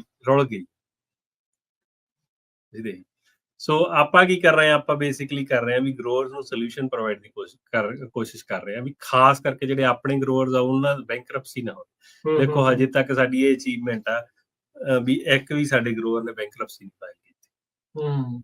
ਠੀਕ ਹੈ, ਕੋਸ਼ਿਸ਼ ਸਾਡੀ ਇਹੀ ਹੈ। ਕਿੰਨਾ ਚਿਰ ਰਹੂ ਏਦਾਂ? ਦੇਖੋ ਕੋਸ਼ਿਸ਼ ਸਾਡੀ ਪੂਰਾ ਜ਼ੋਰ ਲੱਗਿਆ ਹੈ ਵੀ ਕਿਸੇ ਦੀ ਵੀ ਨਾ ਸਮਝ ਰਹੇ ਹੋ। ਜਿਹੜੇ ਤਾਂ ਦੇਖੋ ਓਪਨਲੀ ਸਾਡੇ ਕੋਲ ਐਡਮਿਟ ਕਰਕੇ ਆਪਦੇ ਲੋਕਾਂ ਦਾ ਵਹੀ ਖਾਤਾ ਲੈ ਕੇ ਮੂਹਰੇ ਰੱਖਤਾ ਜੀ ਇਹਨਾਂ ਨੇ, ਤਾਂ ਉਹਨਾਂ ਤਾਂ ਸਾਡਾ ਪੂਰਾ ਜ਼ੋਰ ਲੱਗਿਆ ਹੈ ਵੀ ਬੈਂਕਰਪਸੀ ਨਾ ਹੋਵੇ। ਠੀਕ ਹੈ। ਜਿਹੜੇ ਬੈਠੇ ਆ ਹਜੇ ਵੀ, ਜਾਂ ਕਈ ਵਾਰ ਬੰਦੇ ਨੂੰ ਹੁੰਦਾ ਯਾਰ ਮੈਂ ਕਿਉਂ ਦੱਸਾਂ, ਹਨਾ, ਆਪਣੀ ਕਮਿਊਨਿਟੀ ਚਲੋ ਇਹ ਤਾਂ ਹੁੰਦਾ ਹੀ ਆ, ਹਨਾ, ਤੇ ਉਹਨਾਂ ਨੂੰ ਤਾਂ ਇਹੀ ਬੇਨਤੀ ਆ ਵੀ ਦੇਖੋ ਅਸੀਂ ਕਿਸੇ ਨਾਲ ਇਨਫੋਰਮੇਸ਼ਨ ਨਹੀਂ ਸ਼ੇਅਰ ਕਰਦੇ। ਹਰੇਕ ਗਰੋਅਰ ਨੂੰ ਅੱਡ ਮੈਂ ਪਰਸਨਲੀ ਮੈਨੇਜ ਕਰ ਰਿਹਾ ਸਾਰੀਆਂ ਚੀਜ਼ਾਂ, ਹਨਾ, ਵੀ ਆਪਾਂ ਕਿਸੇ ਨੂੰ ਨਹੀਂ ਦੱਸੀਦਾ ਵੀ ਭਾਈ ਆਹ ਹੈਗਾ, ਅਨਲੈਸ ਕਿ ਗਰੋਅਰ ਆਪ ਕਹੇ ਵੀ ਨਹੀਂ ਵੀ ਮੈਨੂੰ ਕੋਈ ਪ੍ਰੋਬਲਮ ਨਹੀਂ, ਦੱਸੋ ਮੇਰਾ ਹੱਲ ਕਰੋ, ਕੋਈ ਨਾ। ਉਹ ਆਪਾਂ ਨਿਊਜ਼ 'ਚ ਵੀ ਆਏ ਨੇ ਆਪਣੇ 2-3 ਗਰੋਅਰ, ਠੀਕ ਹੈ ਨਾ, ਤੇ ਉਹਦਾ ਮਤਲਬ ਇਹ ਨਹੀਂ ਵੀ ਉਹੀ 2-3 ਨੇ, ਹੋਰ ਵੀ ਕਈ ਹੈਗੇ ਨੇ ਜਿਨ੍ਹਾਂ ਦੀ ਕੋਈ ਇੱਕ ਜਣਾ ਹੀ ਦੱਸਦਾ, ਹਾਂ, ਤੇ ਹੈਲਪ ਕਰ ਰਹੇ ਆ। ਪਰ ਆਪਾਂ ਨਾ ਪੂਰਾ ਜ਼ੋਰ ਲੱਗਿਆ ਰਾਜ ਕਰਨ ਜੀ ਵੀ ਉਹਦੀ ਬੈਂਕਰਪਸੀ ਨਾ ਕਿਸੇ ਨਾ ਕਿਸੇ ਤਰੀਕੇ ਨਾਲ ਉਹਦਾ ਕੋਈ ਨਾ ਕੋਈ ਹੱਲ ਸੋਲੂਸ਼ਨ ਲੱਭ ਲਈਏ, ਕਿਉਂਕਿ ਆਪਾਂ ਨੂੰ ਪਤਾ ਹੈ ਵੀ ਕੀ ਸਿਚੁਏਸ਼ਨ ਹੈਗੀ ਤੇ ਆਹ ਚੀਜ਼ਾਂ ਕੀਤੀਆਂ ਜਾ ਸਕਦੀਆਂ। ਚਲੋ ਇਹ ਤੇ ਚਰਚਾ ਨੂੰ ਆਪਾਂ ਜਾਰੀ ਰੱਖਦੇ ਹਾਂ। ਇੱਕ ਬ੍ਰੇਕ ਦਾ ਵਕਤ ਹੋ ਗਿਆ, ਬ੍ਰੇਕ ਲਈਏ ਤੇ ਬ੍ਰੇਕ ਤੋਂ ਬਾਅਦ ਚ ਮੁੜਦੇ ਹਾਂ ਆਪਾਂ ਵਾਪਸ ਤੇ ਗੱਲਬਾਤ ਦਾ ਸਿਲਸਿਲਾ ਜਾਰੀ ਰੱਖਦੇ ਹਾਂ ਪ੍ਰੋਗਰਾਮ ਅਪਡੇਟ ਫਾਰਮਿੰਗ ਦੇ ਵਿੱਚ ਅਰਸ਼ਦੀਪ ਸਿੰਘ ਦੇ ਨਾਲ। ਬ੍ਰੇਕ ਤੋਂ ਬਾਅਦ ਇੱਕ ਵਾਰੀ ਫਿਰ ਆਪ ਸਭ ਦਾ ਸਵਾਗਤ ਹੈ ਜੀ। ਪ੍ਰੋਗਰਾਮ ਚੱਲ ਰਿਹਾ ਜੀ ਇਸ ਟਾਈਮ ਅਪਡੇਟ ਫਾਰਮਿੰਗ। ਮੇਰੇ ਨਾਲ ਜੁੜੇ ਹੋਏ ਨੇ ਅਰਸ਼ਦੀਪ ਸਿੰਘ ਜੀ ਨੂੰ ਇੱਕ ਵਾਰੀ ਫਿਰ ਸਵਾਗਤ ਹੈ ਜੀ। ਸਤਿ ਸ਼੍ਰੀ ਅਕਾਲ। ਸਤਿ ਸ਼੍ਰੀ ਅਕਾਲ ਰਾਜ। ਤੇ ਗੱਲਬਾਤ ਆਪਾਂ ਕਰ ਰਹੇ ਸੀ ਸੈਨੇਟ ਦੀ ਹੀਅਰਿੰਗ ਨੂੰ ਲੈ ਕੇ, ਜਿਹੜੀ ਤੁਸੀਂ ਉੱਥੇ ਜਾ ਕੇ ਆਏ ਹੋ। ਤੁਸੀਂ ਕਾਫੀ ਕੁਛ ਉਸ ਦੇ ਵਿੱਚ ਖੋਲ ਕੇ ਜਿਹੜਾ ਉਹ ਦੱਸਿਆ ਕੀ ਸਥਿਤੀ ਹੈ, ਕੀ ਭਵਿੱਖ ਆ, ਕੀ ਪਲਾਨਸ ਦੇ ਬਾਰੇ ਜਿਹੜੀ ਉਹ ਚਰਚਾ ਜਿਹੜੀ ਉਹ ਨਾਲ ਚੱਲ ਰਹੀ ਆ। ਤੇ ਅਰਸ਼ਦੀਪ ਸਿੰਘ, ਹੁਣ ਕਾਫੀ ਕੁਛ ਜਿਹੜਾ ਤੁਸੀਂ ਗੱਲਾਂ ਦੱਸੀਆਂ ਆ, ਇਹਦਾ ਮਤਲਬ ਆ ਵੀ ਕੋਈ ਸਟੇਟ ਕੋਈ ਫੈਡਰਲ ਲੈਵਲ ਦੇ ਉੱਤੇ ਬਹੁਤ ਸਾਰੀਆਂ ਜਿਹੜੀਆਂ ਗ੍ਰਾਂਟਸ ਜਾਂ ਫੰਡਿੰਗਸ ਜਿਹੜੀਆਂ ਉਹ ਚੱਲ ਰਹੀਆਂ ਨੇ, ਗੱਲਾਂ ਬਾਤਾਂ ਜਿਹੜੀਆਂ ਉਹ ਚੱਲ ਰਹੀਆਂ ਆ, ਜਿਹਦੇ ਨਾਲ ਇਵੈਂਚੁਅਲੀ ਮਦਦ ਜਿਹੜੀ ਹੈ ਕਿਸਾਨਾਂ ਦੀ, ਤਾਂ ਉਹਦੇ ਨਾਲ ਹੀ ਮਨੀ ਨਾਲ ਹੀ ਮਦਦ ਜਿਹੜੀ ਉਹ ਇਵੈਂਚੁਅਲੀ ਹੋਊਗੀ ਜਾਂ ਸਬਸਿਡੀ ਮਿਲੂਗੀ, ਜਾਂ ਫਿਰ ਇਦਾਂ ਦੀਆਂ ਜਿਹੜੀਆਂ ਉਹ ਗ੍ਰਾਂਟਸ ਆ ਉਹ ਜਿਹੜੀਆਂ ਉਹ ਮਿਲਣਗੀਆਂ। ਸੋ ਕੀ ਇਸ ਟਾਈਮ ਲੇਟੈਸਟ ਕੀ ਚੱਲ ਰਿਹਾ ਗ੍ਰਾਂਟਸ ਦੇ ਇਸ ਸਿਲਸਿਲੇ ਦੇ ਵਿੱਚ? ਸਟੇਟ ਦੀਆਂ ਚੱਲ ਰਹੀਆਂ ਨੇ, ਫੈਡਰਲ ਚੱਲ ਰਹੀਆਂ ਨੇ, ਫੈਡਰਲ ਵਾਲੀਆਂ ਬੰਦ ਪਈਆਂ ਨੇ? ਦੇਖੋ ਜਿਹੜੀਆਂ ਤਾਂ ਫੈਡਰਲ ਦੀਆਂ ਜ਼ਿਆਦਾ ਗ੍ਰਾਂਟ ਸੀਗੀਆਂ ਉਹ ਹੋਲਡ ਤੇ ਨੇ, ਹਨਾ, ਜਿਹੜੀਆਂ ਵੀ ਆਈ IRA ਰਿਲੇਟਡ ਸੀ ਜਾਂ এনवायरमेंट ਵਾਲੀਆਂ ਵੀ ਜ਼ਿਆਦਾ ਹੋਲਡ ਤੇ ਹੀ। ਤੇ ਬਾਕੀ ਗ੍ਰਾਂਟਸ ਠੀਕ ਆ, ਚੱਲ ਰਹੀਆਂ ਨੇ, ਹਨਾ, ਜਿਵੇਂ ਰੈਗੂਲਰ ਅੱਗੇ ਚੱਲਦੀਆਂ ਨੇ। ਤੇ ਜੇ ਆਪਾਂ ਆਪਣੇ ਤੇ ਫੋਕਸ ਕਰੀਏ ਵੀ ਕਿਹੜੀਆਂ ਗ੍ਰਾਂਟਸ ਜਿਹੜੀਆਂ ਹੁਣ ਅਵੇਲੇਬਲ ਨੇ ਰਾਈਟ ਨਾਓ, ਹਨਾ, ਇੱਕ ਤਾਂ ਦੇਖੋ ਜਿੰਨੀਆਂ ਕੁ NRCS ਦੀਆਂ ਗ੍ਰਾਂਟਸ ਹੁੰਦੀਆਂ ਨੇ, ਤੁਸੀਂ ਉਹ ਜਾ ਕੇ ਉਹਨਾਂ ਦੇ ਆਫਿਸ ਭਰਿਆ ਹੋ, ਚਾਹੇ ਉਹ ਟਰੈਕਟਰ ਰਿਪਲੇਸਮੈਂਟ ਦੀ ਆ, ਡ੍ਰਿਪ ਦੀ ਆ, ਹਨਾ, ਜਾਂ ਕੋਈ ਤੁਸੀਂ CSP ਆ, ਤੇ ਉਹ ਹਜੇ ਵੀ ਐਪਲੀਕੇਸ਼ਨਾਂ ਲੈਂਦੇ ਆ ਤੇ ਅਪਰੂਵ ਕਰੀ ਜਾਂਦੇ। ਠੀਕ ਹੈ, ਸਲੋ ਨੇ ਬਹੁਤ, ਕਿਉਂਕਿ ਸਟਾਫ ਦੀ ਕਾਫੀ ਜ਼ਿਆਦਾ ਕਮੀ ਆ ਸਾਰੇ ਆਫਿਸ ਦੇ ਵਿੱਚ। ਜੇ ਆਪਾਂ ਫਰੈਜ਼ਨੋ ਆਫਿਸ ਦੀ ਗੱਲ ਕਰੀਏ, ਦੇਖੋ US ਦਾ ਸਭ ਤੋਂ ਵੱਡਾ NRCS ਦਾ ਸਭ ਤੋਂ ਬਿਜ਼ੀਐਸਟ ਆਫਿਸ ਆ, ਹਾਂ, ਤੇ ਇੱਕ ਪਲੈਨਰ ਆ ਸਾਰੇ ਆਫਿਸ ਇਸ ਟਾਈਮ। ਸੋ ਉਹਨੇ ਵਿਚਾਰੀ ਨੇ ਉਹਨਾਂ ਕੀ ਕੰਮ ਕਰਨਾ ਨਾ ਜਿੰਨਾ ਕਰ ਸਕਦੀ ਹੈ। ਸਲੋ ਚੱਲ ਰਿਹਾ ਕੰਮ, ਪਰ ਇਹਦਾ ਮਤਲਬ ਇਹ ਨਹੀਂਗਾ ਵੀ ਗ੍ਰਾਂਟਸ ਅਵੇਲੇਬਲ ਨਹੀਂ। ਠੀਕ ਹੈ ਜੀ। ਠੀਕ ਹੈ। ਤੇ ਦੂਜੀਆਂ ਸਟੇਟ ਦੀਆਂ ਗ੍ਰਾਂਟਸ ਜਿਹੜੀਆਂ ਨੇ ਉਹ ਜ਼ਿਆਦਾ ਓਪਨ ਹੋਣਗੀਆਂ 3rd ਕੁਆਟਰ 'ਚ ਜਾ ਕੇ। ਓਕੇ, ਠੀਕ ਹੈ ਜੀ। ਤੇ 3rd ਜਾਂ ਇਹ ਵੀ ਹੋ ਸਕਦਾ ਵੀ ਫਾਈਨਲ ਕੁਆਟਰ 'ਚ ਜਾ ਕੇ ਅਕਤੂਬਰ-ਨਵੰਬਰ 'ਚ ਐਪਲੀਕੇਸ਼ਨ ਆਪਾਂ ਤੋਂ ਲੈਣ, ਹਨਾ। ਤੇ ਉਹਦੇ ਲਈ ਐਤਕੀ ਆਪਾਂ ਪੰਜਾਬੀ ਅਮਰੀਕਨ ਗਰੋਅਰਸ ਗਰੁੱਪ ਕਨੀਓ ਵੀ ਆਪਾਂ ਬਲੌਕ ਗ੍ਰਾਂਟ ਸਪਲਾਈ ਕਰਾਂਗੇ, ਹਨਾ। ਤੇ ਮੇਰੀ CDFA 'ਚ ਇਹਦੇ ਇਸ ਟੌਪਿਕ ਤੇ 2-3 ਵਾਰ ਗੱਲ ਹੋ ਚੁੱਕੀ ਹੈ। ਠੀਕ ਹੈ। ਤੇ ਉਹਨਾਂ ਨੇ ਕਿਹਾ, ਇਨਕਰੇਜ ਵੀ ਕੀਤਾ ਉਹਨਾਂ ਨੇ ਵੀ ਤੁਸੀਂ ਅਪਲਾਈ ਕਰੋ, ਹਨਾ। ਤੇ ਬਲੌਕ ਗ੍ਰਾਂਟ ਦਾ ਜਿਹੜਾ ਸੈਟਅਪ ਹੁੰਦਾ, ਜੇ ਆਪਾਂ ਦੱਸੀਏ ਕਿਸੇ ਨੂੰ ਨਹੀਂ ਪਤਾ ਦਰਸ਼ਕ ਨੂੰ, ਤਾਂ ਉਹ ਹੁੰਦਾ ਵੀ ਜਿਵੇਂ CDFA ਨੇ, ਮੰਨ ਲਓ ਆਪਾਂ ਰੀਅਲ ਨੰਬਰ ਦੀ ਗੱਲ ਕਰੀਏ, ਇਸ ਵਾਰ $37 ਮਿਲੀਅਨ ਸਵੀਪ ਦੇ ਵਿੱਚ ਦੇਣਾ 2025-26 ਲਈ। ਠੀਕ ਹੈ। ਠੀਕ ਹੈ, ਬਜਟ 'ਚ ਉਹਨਾਂ ਨੇ ਉਹ ਹੁੰਦਾ ਵੀ ਉਹ 20% ਪੈਸੇ ਆਪਣੇ ਕੋਲੇ ਰੱਖ ਲੈਂਦੇ ਹੁੰਦੇ ਨੇ CDFA ਵਾਲੇ, ਹਨਾ। ਸੋ 37-64 ਚ ਮਤਲਬ 6.5 ਲੱਖ ਰੁਪਈਆ, ਸੋ $3 ਮਿਲੀਅਨ ਉਹਨਾਂ ਨੇ ਬਲੌਕ ਗ੍ਰਾਂਟ ਰੈਸਿਪੀਐਂਟਸ ਚ ਵੰਡ ਦੇਣਾ, ਵੀ ਉਹ ਹੋਰ ਆਰਗੇਨਾਈਜੇਸ਼ਨ ਨੂੰ ਦੇ ਦਿੰਦੇ ਆ ਵੀ ਸਾਡੇ ਬਿਹਾਫ ਤੇ ਤੁਸੀਂ ਵੰਡ। ਜਿਹੜਾ ਉਹਨਾਂ ਨੇ 20% ਰੱਖਿਆ ਹੁੰਦਾ ਉਹਦੇ ਵਿੱਚ? ਨਹੀਂ, 20% ਉਹ ਡਾਇਰੈਕਟ ਗਰੋਅਰਸ ਨੂੰ ਆਪ ਦੇ ਦਿੰਦੇ ਆ। ਅੱਛਾ, 80% ਉਹ ਬਲੌਕ ਗ੍ਰਾਂਟ ਅੱਗੇ ਰੈਸਿਪੀਐਂਟ। ਜਿੱਦਾਂ ਕੋਈ ਆਰਗੇਨਾਈਜੇਸ਼ਨ ਆ ਇਹ ਉਹ ਜਿੱਦਾਂ ਦੀ ਆਊਟਰੀਚ ਆ ਵੀ ਉਹ ਕਰਦੇ। ਹਾਂ, ਸੋ 30 ਮਿਲੀਅਨ ਅਪਰੋਕਸੀਮੇਟਲੀ ਐਤਕੀ ਵੀ ਬਲੌਕ ਗ੍ਰਾਂਟ ਰੈਸਿਪੀਐਂਟ ਨੂੰ ਦੇਣਗੇ। ਠੀਕ ਆ। ਉਹ ਚ ਪਿਛਲੀ ਵਾਰ ਸਵੀਪ ਵਾਲੇ ਦਾ ਮੈਨੂੰ ਲੱਗਦਾ 11 ਆਰਗੇਨਾਈਜੇਸ਼ਨ ਸੀ ਜਿਨ੍ਹਾਂ ਨੂੰ ਮਿਲੇ ਸੀਗੇ।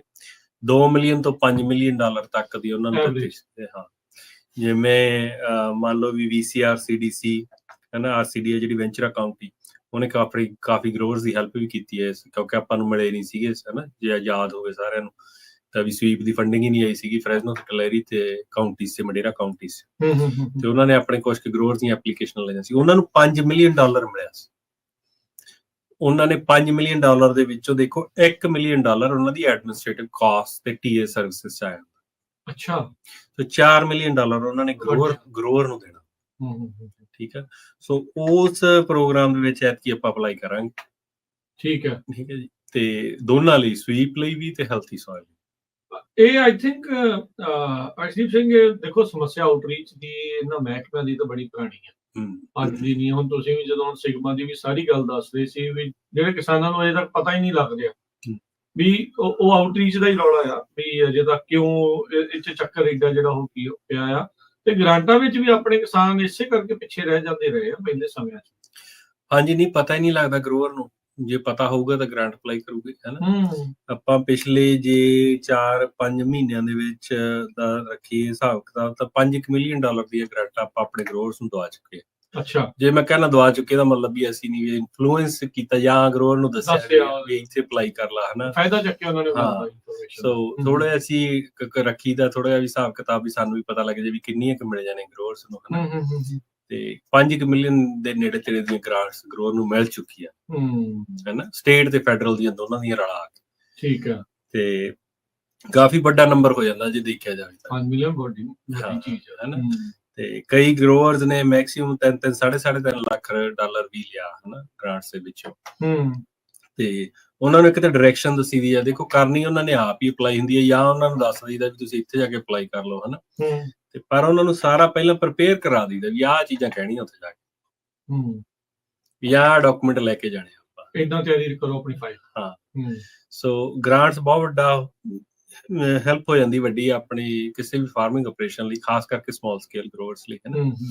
ਤੇ ਉਹਨਾਂ ਨੇ ਡਿਜ਼ਾਈਨ ਹੀ ਇਸ ਹਿਸਾਬ ਨਾਲ ਕੀਤੀਆਂ ਹੋਈਆਂ ਨੇ, ਜਿਵੇਂ ਜ਼ਿਆਦਾ ਗ੍ਰਾਂਟਸ ਦੀ ਲਿਮਿਟ ਹੁੰਦੀ 2 ਲੱਖ ਰੁਪਈਆ। ਜੇ ਹੁਣ ਤੁਸੀਂ ਮੰਨ ਲਓ ਵੀ 500 ਏਕੜ ਦੀ ਖੇਤੀ ਕਰਦੇ ਆ ਤੇ ਥੋੜੀ ਤਾਂ ਗਰੋਸ ਹੀ ਬਹੁਤ ਵੱਡੀ ਹੁੰਦੀ ਹੈ, 2 ਲੱਖ ਤੁਹਾਡੇ ਲਈ ਕੋਈ ਬਾਹਲੀ ਵੱਡੀ ਰਕਮ ਨਹੀਂ ਹੋਊਗੀ, ਹਨਾ। ਪਰ ਜੇ ਹੁਣ ਮੈਂ 20 ਏਕੜ ਦੀ ਖੇਤੀ ਕਰਦਾ ਤੇ ਮੇਰੀ ਗਰੋਸ ਹੀ 1.5 ਲੱਖ ਦੀ ਆ ਤੇ ਮੈਨੂੰ 2 ਲੱਖ ਦੀ ਗ੍ਰਾਂਟ ਮਿਲ ਜੇ, ਮੇਰੇ ਵਰਗਾ ਕੌਣ? ਸੋ ਇਹ ਵੀ ਦੇਖੋ ਇਹੋ ਜਿਹੀ ਫੀਡਬੈਕ ਆ ਰਹੀ ਹੈ, ਹਨਾ। ਤੇ ਇੱਕ ਆਪਣੇ ਗਰੋਅਰ ਆ, ਆਂਟੀ ਨੇ ਫੋਨ ਕੀਤਾ, ਉਹ ਕਹਿੰਦੇ ਤੁਹਾਡੇ ਬੱਚੇ ਜੀਣ, ਮਤਲਬ ਇਹੋ ਜਿਹੀਆਂ ਵੀ ਸਾਨੂੰ ਫਿਰ ਦੁਆਵਾਂ ਆਉਂਦੀਆਂ। ਚਲੋ ਚੰਗੀ ਗੱਲ ਆ, ਫਾਇਦਾ ਹੋ ਰਿਹਾ।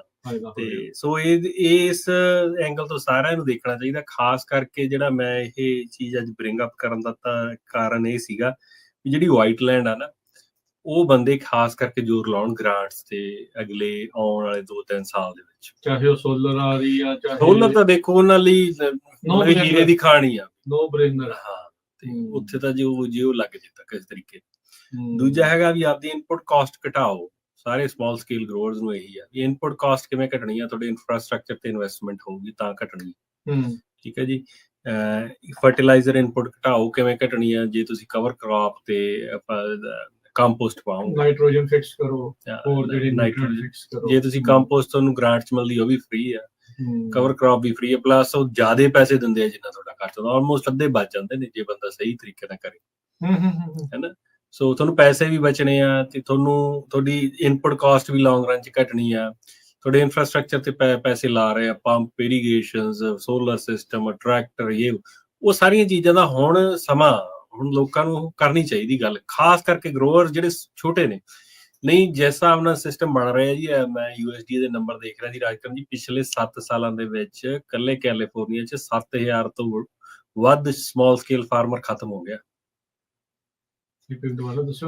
ਪਿਛਲੇ 6-7 ਸਾਲਾਂ ਦੇ ਵਿੱਚ ਕੈਲੀਫੋਰਨੀਆ ਚ 7200 ਕੁਛ ਫਾਰਮਰ ਛੋਟੇ ਖਤਮ ਹੋ ਗਏ। ਬਹੁਤ ਵੱਡਾ ਨੰਬਰ, ਬਹੁਤ ਜ਼ਿਆਦਾ ਵੱਡਾ। ਹਾਂ। ਸੋ ਹਰੇਕ ਸਾਲ 1000 ਤੋਂ ਵੱਧ ਫਾਰਮਰ ਚਲੇ ਜਾਂਦੇ। 7200 ਮਤਲਬ ਪਰਿਵਾਰ ਆ। ਹਾਂ, ਇਹ ਨਾ ਸੋਚੋ ਵੀ ਇੱਕ ਘਰ ਚ 4 ਜਣੇ ਜੇ, ਨਾ ਨਾ ਨਾ, ਉਹ ਇੱਕ ਆਪਰੇਸ਼ਨ ਨੂੰ ਇੱਕ ਹੀ ਕਰੇਗਾ। ਤੇ ਇਹਨੇ ਐਕਸਪੋਨੈਂਸ਼ੀਅਲੀ ਵਧਣਾ। ਤੇ ਹੁਣ ਤੱਕ ਦਾ ਕਾਰਨ ਇਹ ਹੁੰਦਾ ਸੀਗਾ ਵੀ ਜਿਹੜੇ ਵੱਡੇ ਫਾਰਮਰ ਆ ਜਾਂ ਵੱਡੀ ਫਾਰਮਿੰਗ ਆ, ਉਹ ਜ਼ਿਆਦਾ ਇਕਨੋਮਿਕਲ ਹੁੰਦੀ ਸੀ, ਹਨਾ, ਕਿਉਂ ਕਰਨਾ ਉਹਨਾਂ ਦਾ ਰੇਟ ਮਿਲ ਜਾਂਦਾ, ਸਸਤਾ ਹੋ ਜਾਂਦਾ। ਨਹੀਂ, ਉਹ ਵੀ ਮਤਲਬ ਵੱਡੇ ਆਪਰੇਸ਼ਨ ਚ ਤੁਹਾਨੂੰ ਹਰੇਕ ਚੀਜ਼ ਇਨਪੁਟ ਕਾਸਟ ਘੱਟ ਹੁੰਦੀ ਹੈ। ਸੋ ਛੋਟੇ ਕੋਲੇ ਉਹ ਕੰਪੀਟ ਨਹੀਂ ਹੁੰਦਾ, ਹਨਾ। ਅੱਗੇ ਤਾਂ ਕਾਰਨ ਇਹ ਹੁੰਦਾ ਸੀ। ਹੁਣ ਇਹਨੇ ਐਕਸਪੋਨੈਂਸ਼ੀਅਲੀ ਗਰੋ ਕਰਨਾ ਵੀ ਸਿਗਮਾ ਨੇ ਬਹੁਤ ਚੀਜ਼ਾਂ ਚੇਂਜ ਕਰ ਦੇਣੀਆਂ ਵੈਲੀ ਚ। ਜਿਹੜਾ ਛੋਟਾ ਫਾਰਮਰ ਆ ਉਹਦੇ ਕੋਲ ਤਾਂ ਬੋਰ ਕਰਾਉਣ ਨੂੰ ਵੀ ਪੈਸੇ ਨਹੀਂ ਹੁੰਦੇ, ਨਾ ਉਹਦੇ ਕੋਲ ਵਾਟਰ ਬਿੱਲ ਦੇਣ ਦੇ ਪੈਸੇ ਹੋਣੇ, ਕਿਉਂਕਿ ਬਿੱਲੀ ਤੇ ਪੈਨਲਟੀ ਇੰਨੀਆਂ ਹੋ ਜਾਣੀਆਂ। ਉਹਨੇ ਉਹ ਲੈਂਡ ਛੱਡਣੀ ਹੋਈ ਛੱਡਣੀ ਹੈ, ਤੇ ਉਹ ਦੂਜਿਆਂ ਨੇ ਲੈਣੀ, ਉਹ ਦੂਜਿਆਂ ਨੇ 5-7 ਹਜ਼ਾਰ ਨੂੰ ਏਕੜ ਲੈਣੀ ਆ ਆਪਦੇ ਵਾਟਰ ਕ੍ਰੈਡਿਟਸ ਲਈ। ਵੀ ਇਹ ਖਾਲੀ ਰੱਖੋ, ਇਹਦਾ ਪਾਣੀ ਭਰ ਦਿਓ ਕਿਤੇ ਜਿੱਥੇ ਸਾਡੀ ਲੈਣ ਲੱਗੀ ਉੱਥੇ ਉਹਦੇ ਕ੍ਰੈਡਿਟ ਲਈ ਚਲੋ। ਇਹ ਬੇਸਨ ਟੂ ਬੇਸਨ ਹੀ ਹਜੇ ਤਾਂ ਵਿਦਨ ਬੇਸਨ ਹੀ ਟ੍ਰਾਂਸਫਰ ਕਰਦੇ ਆ, ਬਟ ਜਿਸ ਹਿਸਾਬ ਨਾਲ ਗੱਲਾਂ ਚੱਲ ਰਹੀਆਂ ਇਹ ਸਰਪ੍ਰਾਈਜ਼ ਨਹੀਂ ਹੋਊਗਾ ਵੀ ਆਉਣ ਵਾਲੇ ਸਮੇਂ 'ਚ ਐਡਜਸੈਂਟ ਬੇਸਨ ਵੀ ਟ੍ਰਾਂਸਫਰ ਹੋਣਗੇ। ਪਰਸੈਂਟੇਜ ਤੇ ਵਰਤੀਏ ਇੱਥੇ ਮੈਨੂੰ ਲੱਗਦਾ ਏਡਾ ਤਾਂ ਨਹੀਂ, ਪਰ ਜਿਵੇਂ ਜਿੰਨੀ ਕੁ ਗੱਲ ਹੁਣ ਤੇ ਹੁੰਦੀ ਹੈ, ਜਿਵੇਂ ਜਿਹੜੇ ਨਾਲ ਨੇ, ਜਿਵੇਂ ਮੰਨ ਲਓ ਵੀ ਆਪਣਾ ਟਲਰੀ ਲੇਕ ਬੇਸਨ ਤੇ ਕਰਨ ਚ ਕਾਫੀ ਪ੍ਰਾਪਰਟੀ ਜਿਹੜੀ ਸ਼ੇਅਰ ਹੋ ਜਾਂਦੀ ਹੈ, ਕਿਉਂਕਿ ਹੁਣ ਕੁਦਰਤੀ ਬੜਾ ਹੀ ਉਵੇਂ ਆ, ਹਨਾ। ਤੇ ਉੱਥੇ ਉਹ ਕਹਿੰਦੇ ਨੇ ਵੀ ਫਿਰ ਬੇਸਨ ਟੂ ਬੇਸਨ ਤੁਸੀਂ ਟ੍ਰਾਂਸਫਰ ਕਰ ਸਕਦੇ ਆ। ਠੀਕ ਹੈ, ਉਹ ਹੁੰਦਾ ਤਾਂ ਕਿਸੇ ਸਪੈਸੀਫਿਕ ਲੈਂਡ ਲਈ ਹੈ ਜਿਹੜੀ ਮਿਕਸ ਹੋਈ ਹੋਈ ਆ ਦੋਨੇ ਪਾਣੀਆਂ ਚ, ਹਨਾ। ਪਰ ਹੁਣ ਉਹ ਇਹ ਤਾਂ ਕਹਿ ਨਹੀਂ ਸਕਦੇ ਵੀ ਆਹ ਪਾਰਸਲ ਹੀ ਕਰ ਸਕਦੇ ਆ, ਫਿਰ ਉਹਨਾਂ ਨੂੰ ਬੇਸਨ ਟੂ ਬੇਸਨ ਕਰਨਾ ਪੈਂਦਾ। ਬੇਸਨ ਟੂ ਬੇਸਨ ਫਿਰ ਓਪਰਚੁਨਿਟੀ ਕੰਪੈਟੀਬਲ ਹੀ ਆ, ਜਿਹੜੇ ਕੰਪੈਟੀਬਲ ਬੇਸਨ ਹੋਣਗੇ ਉੱਥੇ ਉਹ ਚੀਜ਼ ਹੋ ਸਕਦੀ। ਸੋ ਇਹ ਵੀ ਫਿਊਚਰ ਚ ਹੋਊਗਾ। ਠੀਕ ਹੈ, ਸੋ ਪਿਛਲੇ ਨਾ ਕਈ ਪ੍ਰੋਗਰਾਮਾਂ ਤੋਂ ਜਿਹੜੇ ਸਾਡੇ ਸੁਣਨ ਵਾਲੇ ਆ, ਦੇਖਣ ਵਾਲੇ, ਉਹਨਾਂ ਨੇ ਕਿਹਾ ਨਾ ਵੀ ਸੋਲਰ ਦੀ ਬਹੁਤ ਜਿਹੜੀ ਉਹ ਗੱਲ ਹੋ ਰਹੀ ਆ, ਪਰ ਇਹ ਵਾਈਟ ਲੈਂਡ ਦੇ ਨਾਲ ਸੰਬੰਧਿਤ ਜਿਹੜੀ ਇਹ ਸਾਰੀ ਗੱਲਬਾਤ ਆ। ਸੋ ਜਿਨ੍ਹਾਂ ਦੀ ਵਾਈਟ ਲੈਂਡ ਆ, ਜਿਨ੍ਹਾਂ ਦੇ ਕੋਲ ਇੱਕ ਸੋਰਸ ਆਫ ਪਾਣੀ ਆ, ਉਹ ਵੀ ਜਿਹੜਾ ਗਰਾਊਂਡ ਵਾਟਰ ਹੈਗਾ, ਅੰਡਰਗਰਾਊਂਡ ਵਾਟਰ ਆ, ਤਾਂ ਉਹ ਜ਼ਰੂਰ ਆਪਣੇ ਭਵਿੱਖ ਨੂੰ ਲੈ ਕੇ ਗੱਲਬਾਤ ਕਰਨ। ਅਰਸ਼ਦੀਪ ਸਿੰਘ, ਨੰਬਰ ਇੱਕ ਵਾਰੀ ਸ਼ੇਅਰ ਕਰ ਲਓ ਜੇ ਕਿਸੇ ਨੇ ਗੱਲਬਾਤ ਕਰਨੀ ਹੋਵੇ। ਸਮਾਂ ਵੀ ਸਮਾਪਤ ਹੋ ਗਿਆ।